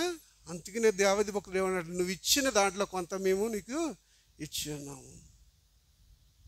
దేవుడు ఆశీర్వదిస్తాడు, దేవుడు ఆశీర్వదించకుండా ఉండడు. కానీ మనం వాడవలసిన పదాలు మనం నేర్చుకోవాలన్నమాట. ఆరాధించవలసిన విధానం మనకి తెలియాలన్నమాట. ఎందుకంటే ఆరాధన అనేది అతి ప్రాముఖ్యమైనది. ఆరాధన అనేది ఎటువంటిది? అతి ప్రాముఖ్యమైనది అన్నమాట. ఇందులో మనకు రక్షణ కూడా వస్తుంది అన్నమాట. నీ కృపచేత నన్ను రక్షించావు. ఎలాగ రక్షించాడంట? ఇందులో మన గొప్పతనం అంటూ ఏమీ లేదన్నమాట. విశ్వాసం ద్వారా మనం కృపచేతనే రక్షింపబడి ఉన్నాము. అందుకనే మనం ఎవరం కూడా అతిశయపడ వీలు లేదంట. మనం ఏం చేయకూడదంట. అంటే అతిశయం అంటే ఏంటి? లోకల భాషలో, వాడుక భాషలో ఏంటో తెలుసా? అతిశయం అంటే గర్వము. అసలు మన అతిశయం ఏంటో తెలుసా? మన అతిశయం ఏంటో తెలుసా? మన పాపము. నాకెంత పాపం ఉందని చెప్పుకుంటాను నేను. నా అతిశయం ఏంటి? ఇంత పాపం, నేను మోయలేనంత పాపం ఉంది, అదే నా అతిశయం. మరి నాకు హక్కు, ఇప్పుడు మనం ఓట్లు వేస్తాం కలిసి, మనకి ఎవరికి కావాలితే వాడికి ఓటు వేసుకుంటాం, అది మన హక్కు, అంటే మన ఇష్టం. మరి మన హక్కు ఏంటి? ఇంత పాపం పోగేసుకున్నాను కదా, ఆ పాపానికి నా హక్కు ఏంటి, నాకు ప్రతిఫలం ఏంటి, నా ఇష్టం ఏంటి అని అంటే మన ఇష్ట ప్రకారంగా ఎక్కడికి వెళ్ళిపోతాం తెలుసా? మనం నరకం. అది మన అతిశయం. ఏమైనా ఉందంటే కనుక మన అతిశయం అదే. నా అతిశయం మాత్రం అదే. నేను పోగేసుకునేది ఇంత పాపం పోగేసుకున్నాను, దానికి నాకు వచ్చే ప్రతిఫలం దేవుడు ఇవ్వాలనుకుంటే న్యాయస్థుడిగా నాకు ఇవ్వాల్సింది ఏంటో తెలుసా? నరకము. ఇంకా దాన్ని బట్టి అతిశయించాలి. నాకు అతిశయించడానికి ఇంకేమీ లేదు. కానీ ఆయన కృప చూపించాడు. ఎవరు? ప్రభు అయిన యేసుక్రీస్తు కృప చూపించాడు. కాబట్టి ఆ కృప చేత నేను చేయబడ్డాను, రక్షింపబడ్డాను. ఎక్కడ నుండి? నరకం నుండి రక్షింపబడ్డాను. నరకం నుండి తప్పించి నేను పొందుకోలేని నా వశము కానీ నాకు అసాధ్యమైనది ఏంటి? పరలోక రాజ్యం. అసలు పరలోక రాజ్యం చూడడానికి నేను హక్కుదారుడినే కాను. అటువంటి రాజ్యంలో ప్రవేశించే భాగ్యాన్ని అనుగ్రహించాడు. అది మాట మనం ఆరాధించవలసిన విధానం. కానీ మనం ఎప్పుడు కూడా ఆయన్ని ప్రార్థించడంతో మనం ఏం చేస్తామంటే ఏడవడం, ఏడుస్తూ మనకేంటంటే మనకు కావాల్సిన అక్కర్లన్నీ కూడా ఆయన ముందు పెడుతూ ఉంటాం. నీ అక్కర్లన్నీ నువ్వు అడక్క ముందే ఏం చేసిన దేవుడు అంట? ఎరిగిన దేవుడు. కానీ నువ్వు అడగాల్సిన విధానం తెలియాలి కదా నీకు. ఆరాధించాలి. ఆరాధించిన తర్వాత నీకు చేసిన మేళ్ళని బట్టి ఏం చేయాలి? ఆయన్ని స్తుతించాలి. నా జీవితంలో ఇవి చేసావు. అందుకని దేవుడు అన్నాడు తెలుసా, యెహోవా చేసిన మేళ్ళని ఏం చేయకూడదంట మనము మర్చిపోకుండా. దావీదు భక్తుడు ఏం చేశాడంట? స్తుతిస్తూ వచ్చాడంట. ఏం చేస్తూ వచ్చాడంట? స్తుతించు వచ్చాడు. ఆరాధించో, స్తుతించో, తర్వాత ఏం చేయాలి? యాచనలు చేయాలి. యాచనలు ఎవరి గురించి? రాజుల గురించి, అధికారుల గురించి. వాళ్ళు మనుషులే కదా, విజ్ఞాపన చేయొచ్చు కదా. యాచనలు అంటే వాళ్ళు అధికారంలో ఉన్నారు కదా, వాళ్ళకి ఏం చేస్తున్నారు? పదవిలో ఉన్నారు. ఆ పదవిని సక్రమంగా చేయడానికి వాళ్ళందరికీ అధికారి ఎవరు? పై అధికారి దేవుడు. అధికారం ఇచ్చిన వాడు ఎవరు? దేవుడు. వాళ్ళ సక్రమంగా చేయడానికి, న్యాయంగా పరిపాలించడానికి వాళ్ళకి జ్ఞానం అనుగ్రహించని మనం ఏం చేయాలి? యాచనలు చేయాలన్నమాట. తర్వాత విజ్ఞాపనలు, అందరి గురించి కూడా ఏం చేయాలి? మనం విజ్ఞాపనలు చేయాలి. ఇరుగు పొరుగు వారి గురించి, బంధువుల గురించి, వీళ్ళందరి గురించి ఏం చేయాలి? విజ్ఞాపనలు చేయాలి. తర్వాత ఏం చేయాలి? మొర్ర పెట్టాలి. ఎవరి గురించి? మన కుటుంబంలో ఉన్న వాళ్ళందరి గురించి ఏం చేయాలి? నువ్వు నీ రక్త సంబంధాల గురించి ఏం చేయాలి? మొర్ర పెట్టాలి. అందుకని విలాపవాక్యం 2వ అధ్యాయంలో ఏమంటాడంటే, రేయి మొదటి జామును లేచి నువ్వేం చేయమంటున్నాడు? మొర్ర పెట్టమంటున్నాడు. నీళ్లు కుమ్మరించినట్లు దేవుని సన్నిధిలో నీ కన్నీటిని ఏం చేయమంటున్నాడు? ఎలా కుమ్మరించాలంట? నీళ్లు కుమ్మరించినట్లు. నీ బిడ్డల గురించి, నీ కుటుంబం గురించి నీళ్లు కుమ్మరించినట్లు కుమ్మరించి ఏం చేయాలంట? మొర్ర పెట్టుకోవాలి. తర్వాత కృతజ్ఞత. తర్వాత ఏంటి? కృతజ్ఞత. కృతజ్ఞత అని అంటే నీకు దేవుడు మేలు చేశాడు కదా, మేలు చేసినందుకు ఏం చేస్తున్నావు? స్తుతిస్తున్నావు కదా. స్తుతితో పాటు నీ సంపాద్యంలో కొంత ఇస్తావు. చూసావా? నీ సంపాద్యంలో ఏం చేస్తా? కొంత దేవునికి నీ శ్రమ వచ్చది, నువ్వు కష్టపడి ఏమన్నా ఇక్కడ పని చేయడం కానీ, లేదంటే కొంత ధనాన్ని తీసుకొచ్చి ఇక్కడ దేవుని పనికి ఇవ్వడం కానీ, అంటే నీ శ్రమను కానీ, నీ సామర్థ్యాన్ని కానీ, నీ ధనాన్ని కానీ, నీ బలాన్ని కానీ ఏదైనా ఉపయోగించి భౌతికంగా ఏంటది కనబడే విధంగా, అర్థమవుతుందని నేను చెప్పే మాటలో, స్తుతి అనేది ఏం చేస్తున్నావు? నువ్వు నోటితో చేస్తున్నావు, అవునా కదా. కానీ కృతజ్ఞత అనేది ఏం చేస్తున్నావు? ఇచ్చి, నీ సామర్థ్యంలో ఇచ్చి ఏం చేస్తున్నావు? ఆయన్ని గణపరుస్తున్నావు. దాన్ని కృతజ్ఞత అంటారు. ఇప్పుడు ఎవరైనా మనకి ఏదైనా గిఫ్ట్ ఇచ్చారంటే థ్యాంక్స్ చెప్తాం. థ్యాంక్స్తో పాటు ఏం చేస్తాం? మనం ఆడ 10 రూపాయలు ఇచ్చారంటే మనం ఏం చేస్తాం? ఇంకో 10, 15 వేసి మనం ఏం చేస్తాం? తిరిగి ఇస్తాం. దాన్ని ఏమంటారు? కృతజ్ఞత అంటారు. అలాగే దేవునికి ఆరాధిస్తంతో పాటు, స్తుతించడంతో పాటు, యాచన చేయడంతో పాటు, జ్ఞాపన చేయడంతో పాటు, మొర్ర పెట్టడంతో పాటు ఏం కావాలంట? కృతజ్ఞత కూడా ఉండాలి. కృతజ్ఞత. వీటన్నిటినీ కలిపి ఎవరి నామంలో చేస్తాం? మనం పరిశుద్ధాత్మ నామంలో అడుగుతున్నాం తండ్రి అంటామా? ఎవరి నామంలో అడుగుతాం మనం? ప్రభువైన యేసుక్రీస్తు. ఆయన అన్నాడు కదా, నా నామం పేరట అడగండి. ఎవరి నామం పేర్లో అడగాలి మనం? యేసు నామం పేరట అడగాలన్నమాట. అందుకనే తిమోతి భక్తుని ద్వారా పౌలు భక్తుడు మనకు నేర్పిస్తున్నది ఏంటంటే, మీరు సంపూర్ణమైన భక్తి, మాన్యత కలిగి నెమ్మదిగాను సుఖముగాను ఉండాలంటే ఇవి చెయ్యాలి. మీరు ఇవి చెయ్యాలి. అసలు మనం ఎప్పుడైనా దేశం గురించి ప్రార్థన చేసామా? ప్రార్థన చేసేటప్పుడు మనం సీక్వెన్స్ కింద పెట్టుకున్నామంటే మనకి ప్రార్థనలు అన్నీ వస్తూ ఉంటాయి అన్నమాట. మనం విజ్ఞాపన చేసేటప్పుడు ప్రపంచం గురించి, ప్రపంచంలోనే ఉన్న మొత్తం అందరి గురించి, అందరి పేర్లు నువ్వు ఉచ్చరించగలవా? ఉచ్చరించేటప్పుడు నీకు సంవత్సరాలు వెళ్ళిపోతాయి. ప్రపంచం గురించి ప్రార్థన చేయాలి, దేశం గురించి ప్రార్థన చేయాలి, రాష్ట్రం గురించి ప్రార్థన చేయాలి, జిల్లా గురించి ప్రార్థన చేయాలి, మండలం గురించి ప్రార్థన చేయాలి, మన గ్రామం గురించి ప్రార్థన చేయాలి, కుటుంబం గురించి ప్రార్థన చేయాలి, మన భర్త గురించి, భార్య గురించి, పిల్లల గురించి ప్రార్థన చేయాలి. చివరికి ఎవరికి వస్తుంది? మన గురించి. మన గురించి ఎప్పుడు రావాలి? ఆఖరిలో నీ గురించి రావాలి. ఎక్కడి నుంచి? ప్రపంచం దగ్గర మొదలెట్టావు, చివరికి ఎవరి దగ్గరికి వచ్చి ముగించబడ్డదే? ఎవరి దగ్గరికి వచ్చి ముగింపబడ్డదే? ప్రపంచంలో అధికారుల గురించి, వాళ్ళ సామాగ్రి గురించి, వాళ్ళ వాళ్ళు చేసే పనుల గురించి, అన్నిటి గురించి ప్రార్థన చేయాలి. క్లుప్తంగా చేసుకుంటూ వచ్చావంటే కనుక వారానికి 2-3 సార్లు అయినా కానీ ఈ విధంగా ప్రార్థన చేస్తూ వచ్చావంటే కనుక, విజ్ఞాపన చేస్తూ వచ్చావంటే కనుక నీకేమవుతుందంట? నెమ్మది ఉంటుంది, సుఖం ఉంటుంది, సంతోషం ఉంటుంది. అంతేకాకుండా సంపూర్ణ భక్తి అంటే ఏంటో నువ్వు గ్రహించుకుంటావు, నెమ్మది కలిగి ఉంటావు. ఎప్పుడు చూసినా నా కుటుంబం బాగోవాలి, నా బిడ్డలు బాగోవాలి, వాళ్ళ పని చేస్తలేదు, వీళ్ళ పని చేస్తలేదని 24 గంటలు ఏడ్చినా కానీ ఆయన సంతృప్తి ఉంటుందా? సంతృప్తి ఉంటుందా? నువ్వు భర్త దగ్గరికి వెళ్ళి రోజు ఏడుతో కూర్చున్నావు అనుకో, ఏం చేస్తాడు? ఒక రోజు వదిలేస్తాడు. ఇది ఎప్పుడు ఏం చేస్తూ ఉంటుంది? ఏడుస్తూనే ఉంటుంది. అర్థమవుతుందా?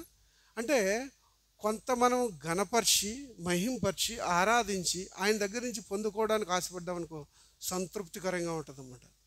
ఎప్పుడు మనం తీసుకునేవారిగానే ఉండకూడదు. ఏం చేసేవారిగా ఉండాలి? ఇచ్చేవారిగా కూడా ఉండాలన్నమాట. నువ్వు ఆస్వాదింపబడాలంటే ఇచ్చి చూడమన్నాడు దేవుడు. ఇచ్చేం చేయమన్నాడు? శోధించండి మీరు. అంత శోధించినప్పుడు దేవుడు నువ్వు ఇచ్చి చూసావంటే కనుక, నీ సామర్థ్యం కంటే ఇచ్చి చూసావంటే కనుక నిన్ను శోధించే స్థితిలోకి మాత్రము తీసుకురాడు అన్నమాట. ఎప్పుడు రాడు. ఎందుకు అనంటే, ఇవ్వకపోతే నీ సంపాదన ఎలా ఉంటుందో తెలుసా? సిల్లి సంచిలో వేసిన దాంట్లో ఉంటుంది. సిల్లి సంచిలో వేస్తే ఏమవుతుంది? కిందకి వెళ్ళిపోతూ ఉంటుంది.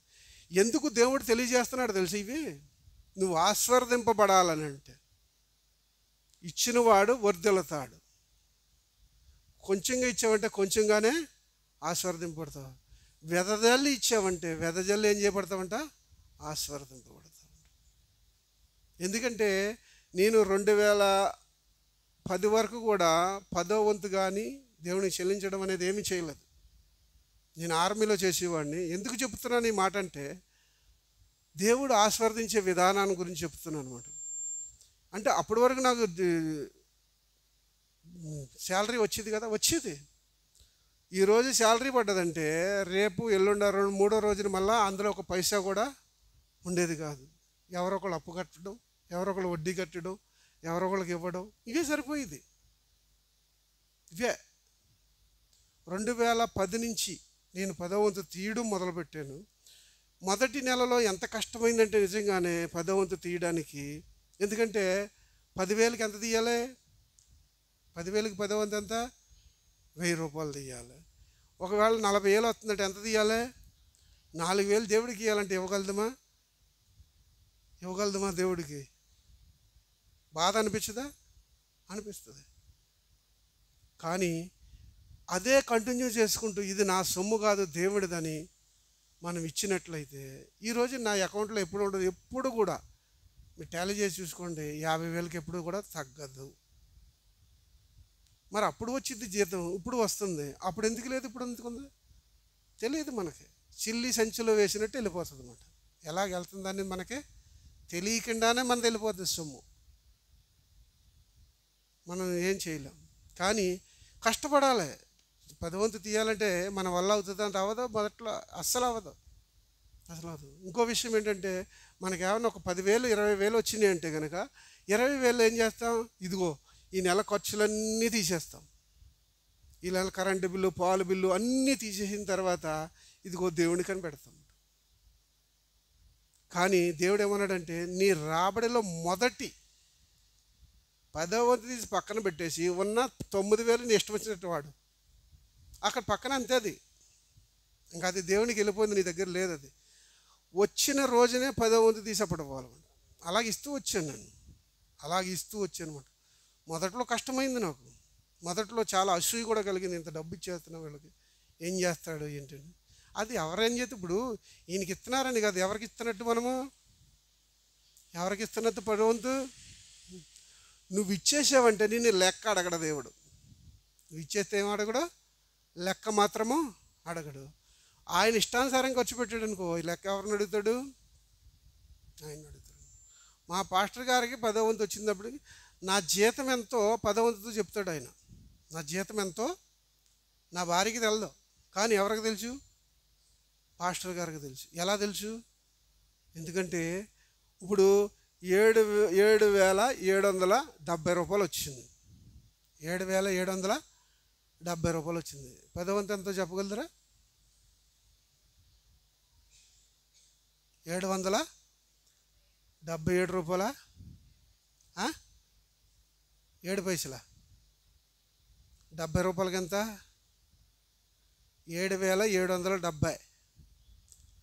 777 రూపాయల 70 పైసలు. ఎంత?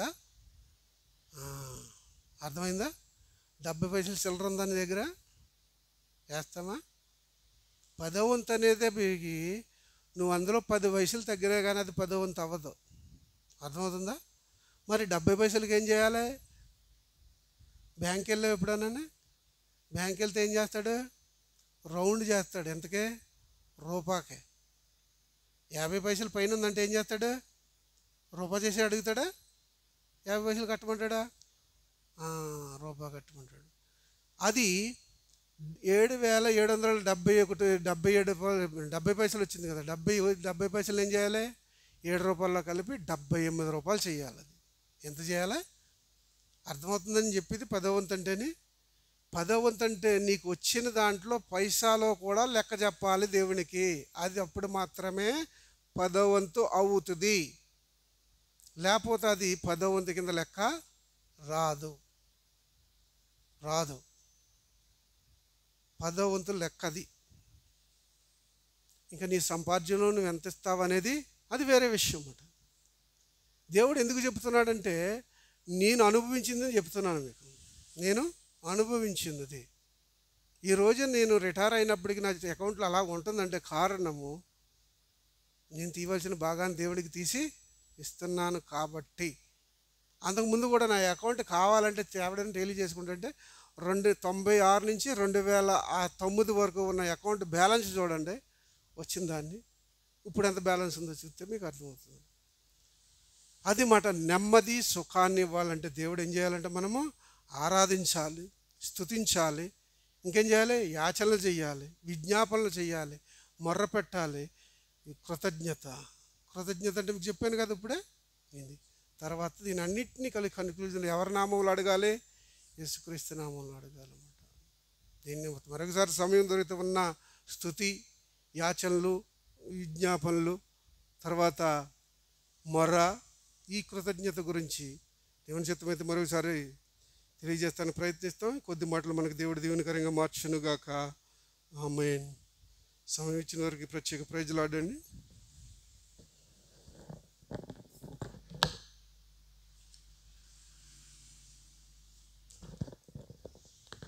ప్రార్థన చేసుకుంటాం. ప్రార్థన మనలో జ్ఞాపకం పెట్టుకునండి. ఆదివారము ప్రభుదిన పరిచర్య కొరకై మీ ప్రార్థనలో జ్ఞాపకం చేసుకోవాలని ప్రభు పేరిట మనం చేస్తూ ఉన్నాం. ప్రాముఖ్యంగా ఆదివారం మధ్యాహ్నము మరి వేలువెన్ను సియోను ప్రార్థనా మందిరంలో ఆరాధన ప్రారంభించబడుతుంది. వాటి కొరకే ప్రార్థన చేయండి. ఉదయం 10 గంటలకే మనకి ఇక్కడ ఆరాధన ఉంటుంది, జ్ఞాపకం పెట్టుకోనండి. అనంతరము భోజన సహవాసం ఇక్కడే కలిగి ఉంటాం. సంఘానికి అంతటికి ఇక్కడే భోజనం ఉంటుంది. తర్వాత ఆటో పెడతాం, ఇక్కడ నుండి మనము వేలువెన్ను వెళ్తాం. రేపు వారం నుండి మరి సమయం కూడా మార్చుకుంటాము. 10 నుండి 12 గంటల వరకే ఆరాధన. ఎక్కడ? షోమ్రోన్లో. 1 గంట నుండి 3 దాకా వేలువెన్ను సియోనులో. ఈ సమయం కుదించిన కారణాన్ని బట్టి వర్తమానాలు కూడా 2 ఉంటాయి. మనకి ఎన్ని వర్తమానాలు ఉంటాయి? 3 ఉంటాయి. ఒక వర్తమానం. ఏ వర్తమానం? ఆల్రెడీ ప్రార్థన చేస్తున్నాం కాబట్టి ప్రార్థన వర్తమానం ఏముంది? తగ్గుద్ది. 2 వర్తమానాలే ఉంటాయి, జ్ఞాపకం పెట్టుకోనండి. అర్థమవుతుందా? కాబట్టి 10 గంటలకు కరెక్ట్గా రావాలి. దేవుని చిత్తానుసారంగా అలా కొనసాగినట్లుగా మీ ప్రార్థనలు కూడా జ్ఞాపకం చేసుకున్నాను. ఇప్పుడు దాని గురించి చెప్తుంది. తర్వాత భోజన సహవాసం ఇక్కడ భోజనం అయిపోయిన తర్వాత వెంటనే బయలుదేరి మరి వేలువేణి వెళ్తాం. వేలువేణి మందిరం పేరేంటి? సియోను ప్రార్థనా మందిరం. సియోను ప్రార్థనా మందిరంలో మొదటిదిగా ఆరాధన పరిచర్య కలిగి ఉంటాము. ఆ తర్వాత ప్రతి ఆదివారం మధ్యాహ్నము అక్కడ ఆరాధన కార్యక్రమం ఉంచబడుతుంది. మరి ఈ పరిచర్య కొరకై మీ ప్రార్థనలో జ్ఞాపకం చేసుకోవాలని ప్రభు పేరిట మనం చేస్తూ ఉన్నాం. తర్వాత మరి దివ్య కొరకు ప్రార్థించండి. ఎగ్జామ్స్ రాస్తూ ఉంది. ఈ దినం కూడా పబ్లిక్ అడ్మినిస్ట్రేషన్ ఎగ్జామ్ జరుగుతూ ఉంది. ఆ బిడ్డ కొరకై మీ ప్రార్థనలో జ్ఞాపకం చేసుకోవాలని ప్రభు పేరిట మనం 10th ఇంటర్ పరీక్షలు మరి సిద్ధపడతా ఉన్నారు బిడ్డలు. ఇంకా సమయం ఎంతో లేదు, ఫిబ్రవరి అయిపోతూ ఉంది. మార్చిలో వరకు ఎగ్జామ్స్. మార్చిలో ఎగ్జామ్స్. వారి కొరకే ప్రార్థన చేయండి. సిబిఎస్ వాళ్ళకి ఈ నెలలోనే ఇవాళ నుంచి అనుకుంటా వాళ్ళకి ఎగ్జామ్స్, వాళ్ళకి ప్రత్యేకంగా. కాబట్టి వారి కొరకై 10th కొరకై ఇంటర్ కొరకై ఎవరైతే సిద్ధపడుతూ ఉన్నారో వారందరి కొరకై కూడా మీ ఎడతెగక ప్రార్థనలో జ్ఞాపకం చేసుకోవాలని ప్రభు పేరిట మనం చేస్తూ ఉన్నాం. పేర్లు ఉంటాయి మనకి. మా తమ్ముడు గారి అమ్మాయి జెస్సీ, మా చెల్లి గారి అమ్మాయి మోహన, మరి ఒక సోదరుడు కుమార్తె అలేఖ్య, ఇట్లాంటి బిడ్డలందరూ కూడా మరి పేర్లు మీరు సాయంత్రకాల సమయంలో ప్రార్థనలో చేస్తూ ఉన్నారు. ఈ వారందరి గురించి ప్రార్థనలో జ్ఞాపకం చేసుకో. ఇంటర్కి వచ్చేసరికి శుభశ్రీ, సృజన, ఇట్లాంటి బిడ్డలు. బీటెక్ వచ్చేసరికి మెర్సీ జాయ్, సుకీర్తి, మరి వివేకు, ఇట్లాంటి బిడ్డలు. మెడిసిన్కి వచ్చేసరికి మోహన, ఇట్లాంటి బిడ్డలు. వీళ్ళందరి కొరకై మీ ప్రార్థనలో జ్ఞాపకం చేసుకున్నాను. దివ్య కూడా ఉంది, MLT దివ్య కొరకై కూడా ప్రార్థన చేయండి. ఇప్పుడు ఇంకా ఉంటుంది ఎదరా అక్క శశికుమార్ కొరకై కూడా ప్రార్థన చేయండి. ఆ బిడ్డ కూడా మరి ఎగ్జామ్స్ రాస్తూ ఉన్నాడు. వీళ్ళందరి కొరకై ఎడతెగక మీ ప్రార్థనలో జ్ఞాపకం చేసుకోవాలని ప్రభు పేరిట మనం చేస్తూ ఉన్నాం. సూర్యశ్రీకి 19 ఫిజిక్స్ ల్యాబ్ ఉంది, దాని కొరకై కూడా ప్రార్థన చేయండి. ఇప్పుడు సెకండ్ ఇయర్ ఫస్ట్ ఇయరా? Second year. జ్ఞాపకం పెట్టుకోనండి. ఇలాగూ శోమలోని పరిచర్య కొరకు, సియోను పరిచర్య కొరకు రానున్న దినాలలో జరగవలసిన పరిచర్య కొరకే ప్రార్థన చేయండి. 23వ తారీఖు ఆదివారము మరి నిడదవోలు బేతనీయ ప్రార్థనా మందిరంలో బాప్తిస్ కార్యక్రమాలు ఉన్నాయి. ఆ రోజు మరి జయరాజు గారు వస్తారు. ఆ దిన పరిచర్య కొరకు కూడా మీ ప్రార్థనలో జ్ఞాపకం చేసుకున్నాను. మీ తమ్ముడు బాప్తిసం తీసుకున్నాడమ్మా? తీసుకోలేదా? మరి ఈసారికి ఏమైనా సిద్ధం చేయండి, అక్కడ తీసుకుంటారు. బాప్తిసం ఆలస్యం చేయకూడదు. కాబట్టి ఈ పరిచర్య కొరకై మీ ప్రార్థనలో జ్ఞాపకం చేసుకోవాలని ప్రభు పేరిట మనం చేస్తూ ఉన్నాం. ఆదివారము పరిచర్య కొరకై మరి చూడ అహరోను గారు మరి వేలువెన్ను సియోను ప్రార్థన మందిరానికి వస్తారు. ఆయన పరిచర్య కొరకై రాకపోకల కొరకై కూడా మీ ప్రార్థనలో ఆయన అడిగాము, వస్తారని చెప్పారు. వారి కొరకే మీ ప్రార్థనలో జ్ఞాపకం చేసుకోవాలని ప్రభు పేరిట మనం చేస్తూ ఉన్నాం. ప్రార్థన చేసుకుంటాం.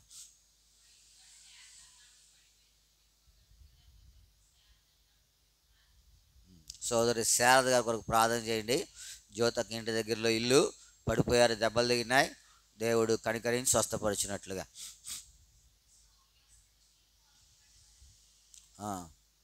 సందీపు సువార్త ప్రియాంక కొరకు ప్రార్థన చేయండి. మనం గత కాలం నుండి ప్రియ కుటుంబం కొరకు ప్రార్థన చేస్తూ ఉన్నాం. దేవుడు వారి ప్రార్థన ఆలకించి ఒక ఇంటిని ఇచ్చారు. మరి ఇప్పుడు దాన్ని సిద్ధం చేయాలా, బాత్రూమ్ కట్టుకోవాలా, ఇంకా కొంత షెడ్ ఎదరికి దించాలా, పనులన్నీ చేయాలా. అన్ని పనుల కొరకై మీ ప్రార్థనలో జ్ఞాపకం చేసుకునండి. వారి హస్తాలను దేవుడు బలపరిచినట్లుగా, చక్కని పని వారు దొరికినట్లుగా, అన్నిటి యందు మరి దేవుని కృప విస్తరింపబడినట్లుగా మీ ప్రార్థనలో జ్ఞాపకం చేసుకోవాలని ప్రభు పేరట మనం చేస్తూ ఉన్నాం. భాగ్యశ్రీ కొరకు ప్రార్థన చేయండి. సర్టిఫికెట్లు తెచ్చుకోవాలా, దాని కొరకే కూడా మీ ప్రార్థనలో జ్ఞాపకం చేసుకోవాలని ప్రభు పేరట మనం చేస్తూ ఉన్నాం. ఎవరు?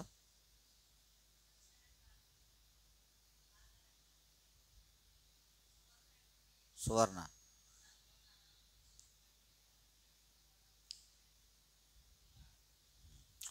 సోదరు సువర్ణ గారి కొరకు ప్రార్థన చేయండి.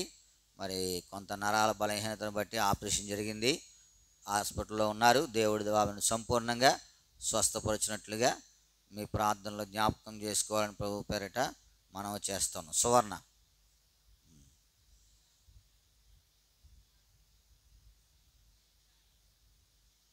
చనిపోయిందా ఎప్పుడు? మరి జెరూషా వాళ్ళ మేనత్త ఈ లోకాన్ని విడిచిపెట్టి వెళ్ళింది. ఆ కుటుంబ ఆదరణ కొరకై మీ ప్రార్థనలో జ్ఞాపకం చేసుకోవాలని ప్రభు పేరిట మనం చేస్తూ ఉన్నాం. ప్రార్థన చేసుకుంటాము. ప్రియమైన మా పరలోకపు తండ్రి, మీకు వందనములు. మరి నీ దాసుని నిలబెట్టుకుని మీరు అనుగ్రహించిన ఆ లేఖన భావనను బట్టి మీకు మేము క్షేమముగాను సుఖముగాను బ్రతుకుని ఉద్దేశించినడలా రాజుల కొరకును అధికారుల కొరకును ప్రజలందరి కొరకును ప్రార్థించమని మీరు సెలవిచ్చిన విధానాన్ని బట్టి మీకు వందనం. ఆ రీతిగా ప్రార్థించి మేలు పొందుడి కొరకై మమ్మల్ని కూడా సిద్ధపరుస్తారండి. ప్రపంచం కొరకు, దేశం కొరకు, రాష్ట్రం కొరకు, జిల్లా కొరకు, మండలం కొరకు, గ్రామం కొరకు, సంఘం కొరకు, ఇంటి కొరకు మరి మా కొరకు ప్రార్థించుకునేలాగున మమ్మల్ని మీరు సిద్ధపరుస్తున్నామని మీ సన్నిధిలో ప్రార్థన చేస్తూ ఉన్నాం. సహాయపడుతూ మీ దాసుని ప్రయాసకు తగిన ఫలము మీరు అనుగ్రహిస్తారండి. దాసుని కుటుంబాన్ని కూడా జ్ఞాపకం చేసుకుని మీ సన్నిధిలో ప్రార్థన చేస్తూ ఉన్నాం. ప్రభు చూపిస్తారండి. ప్రభు నువ్వు ఎంతైనా నమ్మదగిన దేవుడవు. ఈ నమ్మకత్వాన్ని బట్టి మనం స్తుతించి ఆరాధించి మహిమపరుస్తూ ఉన్నాం. ప్రభు దిన పరిచయ కొరకై మమ్మల్ని సిద్ధపరుస్తారండి. షోమ్రోన్లోని నామము గణపరచబడినట్లుగా నిన్ను ఆరాధించినట్లుగా సిద్ధపరుస్తారండి. ప్రభు షోమ్రోని పరిచయం ముగించిన అనంతరము మరి వేలు సియోను కొరకై పరిచయ కొరకు వెళ్ళవలసి సహాయపడి అక్కడ నూతనముగా మరి ప్రభు బల ఆరాధన ప్రారంభించబడుతుండగా మీరే సహాయపడుతారండి. ఆ పరిచయ కొరకై నీ దాసుడు అహరోని గారిని పిలిచాము. ఆయన హస్తాన్ని కూడా బలపరుస్తారండి. సమస్తం చక్కగా జరిగిస్తారండి. వచ్చి ప్రభు వాళ్ళను ఆరంభించుడి కొరకై మీ సహాయం అనుగ్రహిస్తామని మీ సన్నిధిలో ప్రార్థన చేస్తూ ఉన్నాం.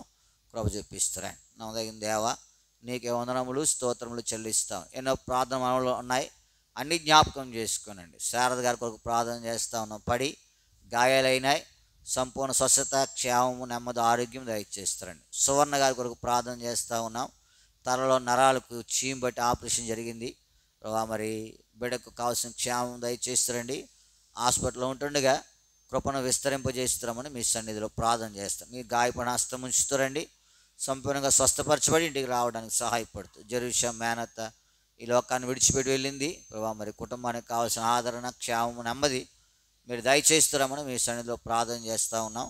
ప్రభు చూపిస్తారని నమ్మదగిన దేవా, నీకే వందనములు స్తోత్రములు చెల్లిస్తూ ఉన్నాం. ఇంకెవరైతే అనారోగ్యంగా ఉన్నారో వారి కొరకే ప్రార్థన చేస్తూ ఉన్నాం. వారిని కూడా దర్శించి క్షేమం అనుగ్రహిస్తారండి. శుభశ్రీ కొరకు ప్రార్థన చేస్తూ ఉన్నాం. 19 ల్యాబ్ కొరకు ప్రార్థన చేస్తూ ఉన్నాం. బిడ్డకు తగిన జ్ఞానం అనుగ్రహిస్తారండి. నెమ్మదికరమైన మనసు అనుగ్రహిస్తారండి. భాగశ్రీ కొరకు ప్రార్థన చేస్తూ ఉన్నాం. సర్టిఫికెట్లు తెచ్చుకోవాలి. బిడ్డల హస్తాలను బలపరిచి క్షేమం అనుగ్రహిస్తారమని మీ సన్నిధిలో ప్రార్థన చేస్తూ ఉన్నాం. మరి ప్రభు చూపిస్తారండి. సందీపు, సువార్త, ప్రియాంక, సమత, జాన్ సామ్యాల కొరకు ప్రార్థన చేస్తూ ఉన్నాం. ఆ కుటుంబాన్ని ప్రేమించి అనుగ్రహించిన నూతన ఇంటిని బట్టి నీ వందనములు. దాన్ని కొన్ని రిపేర్లు చేయించవలసి ఉంటుండగా, కొన్ని కట్టడాలు కట్టవలసి ఉంటుండగా సమస్తము కూడా మరి బాగుగా చేసేటువంటి నామములో వారిని జ్ఞాపకం చేసుకుని ప్రతి అక్కర తీర్చి వారి నివాసయోగ్యంగా ఉండి కొరకే దానిని నిర్మించుకున్నట్టు సహాయపడుతున్నామని మీ సన్నిధిలో ప్రార్థన చేస్తూ ఉన్నాం. ప్రభు చూపిస్తారండి. దివ్య కొరకు, శశికుమార్ కొరకు ప్రార్థన చేస్తూ ఉన్నాం. ఎగ్జామ్స్ రాస్తూ ఉన్నారు. బిడ్డలకు తగిన జ్ఞానం అనుగ్రహిస్తారండి.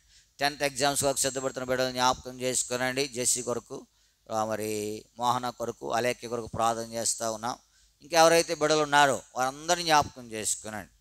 వారి యొక్క ప్రతి అక్కర తీర్చి కావాల్సిన క్షేమం అనుగ్రహిస్తారండి. First year, second year exams కొరకు సిద్ధపడుతున్న బిడ్డలు జ్ఞాపకం చేసుకోండి. ప్రభు శుభశ్రీ సుజుని జ్ఞాపకం చేసుకునండి. బిడ్డలకు తగిన జ్ఞానం అనుగ్రహిస్తారండి. డిగ్రీ, బీటెక్ కొరకు ప్రార్థన చేస్తూ ఉన్నాం. పెర్సిజాయ్ కొరకు, మెర్సిజాయ్ కొరకు మరి ప్రార్థన చేస్తూ ఉన్నాం. సుకీర్తి కొరకు ప్రార్థన చేస్తూ ఉన్నాం. నిస్సి కొరకు, నిస్సి జాన్సన్ కొరకు ప్రార్థన చేస్తూ ఉన్నాం. సహాయపడుతారండి. మరి దివ్య కొరకు ప్రార్థన చేసి ఎంఎడ్లో సహాయపడుతారండి. మోహన కొరకు ప్రార్థన చేస్తూ ఉన్నాం. మరి ఫార్మడీలో వేడివేడికి సహాయపడుతూ ఇలాగూ ఎన్నో అక్కర్లు ఉన్నాయి. ఎంతోమంది కొరకు ప్రార్థించవలసిన వారికి ఉన్నాం. నీ దాసులు మణించి ఆయా చోట్లకు వెళ్ళినప్పుడు మా కొరకై ప్రార్థించబడిన ప్రతి వారిని జ్ఞాపకం చేసుకున్నాను. ఇలాగూ మా ప్రార్థన అంశాలన్నీ కూడా మీరు జ్ఞాపకం చేసుకుని మాయము తెచ్చుకుంటారు. షమ్రోని పరిచయం దీవిస్తురండి, సియోని పరిచయం దీవిస్తురండి. రాను దినాలలో ఈ 2 చోట్ల నీ నామము ఘనపరచబడి కొరకు అనేకులు చేర్చబడి, నీ నామం మహిమపరచబడి క్రమపరచబడి ఒక దినాన్న నీ కొరకు సిద్ధపడి కలిగి ఉండి కొరకాయ మీరే సహాయపడుతున్నామని మీ సన్నిధిలో ప్రార్థన చేస్తాను. మా అక్కర్లు కూడా తీరుస్తారండి. ప్రాముఖ్యంగా కోర్టు విషయమై చివరికి వచ్చింది. దాని విషయమై వారి ఆలోచన చెడగొట్టి మీ చేత నెరవేర్చబడి మహిమ తెచ్చుకుంటామని మీ సన్నిధిలో ప్రార్థన చేస్తాం. నీ సహాయమును కోరుకు. ఇంకేదైతే ప్రార్థించడో చెప్పినట్టు మరిచినామో వారికి ఉన్నంత దీవెన ఆశీర్వాదమును మీరు దయచేస్తారమ్మని మా ప్రభువును మా రక్షకుని యేసు నామమున ప్రార్థించి అడిగి బ్రతిమాలు వేడుకొనిచున్నాము తండ్రి. ఆమేన్.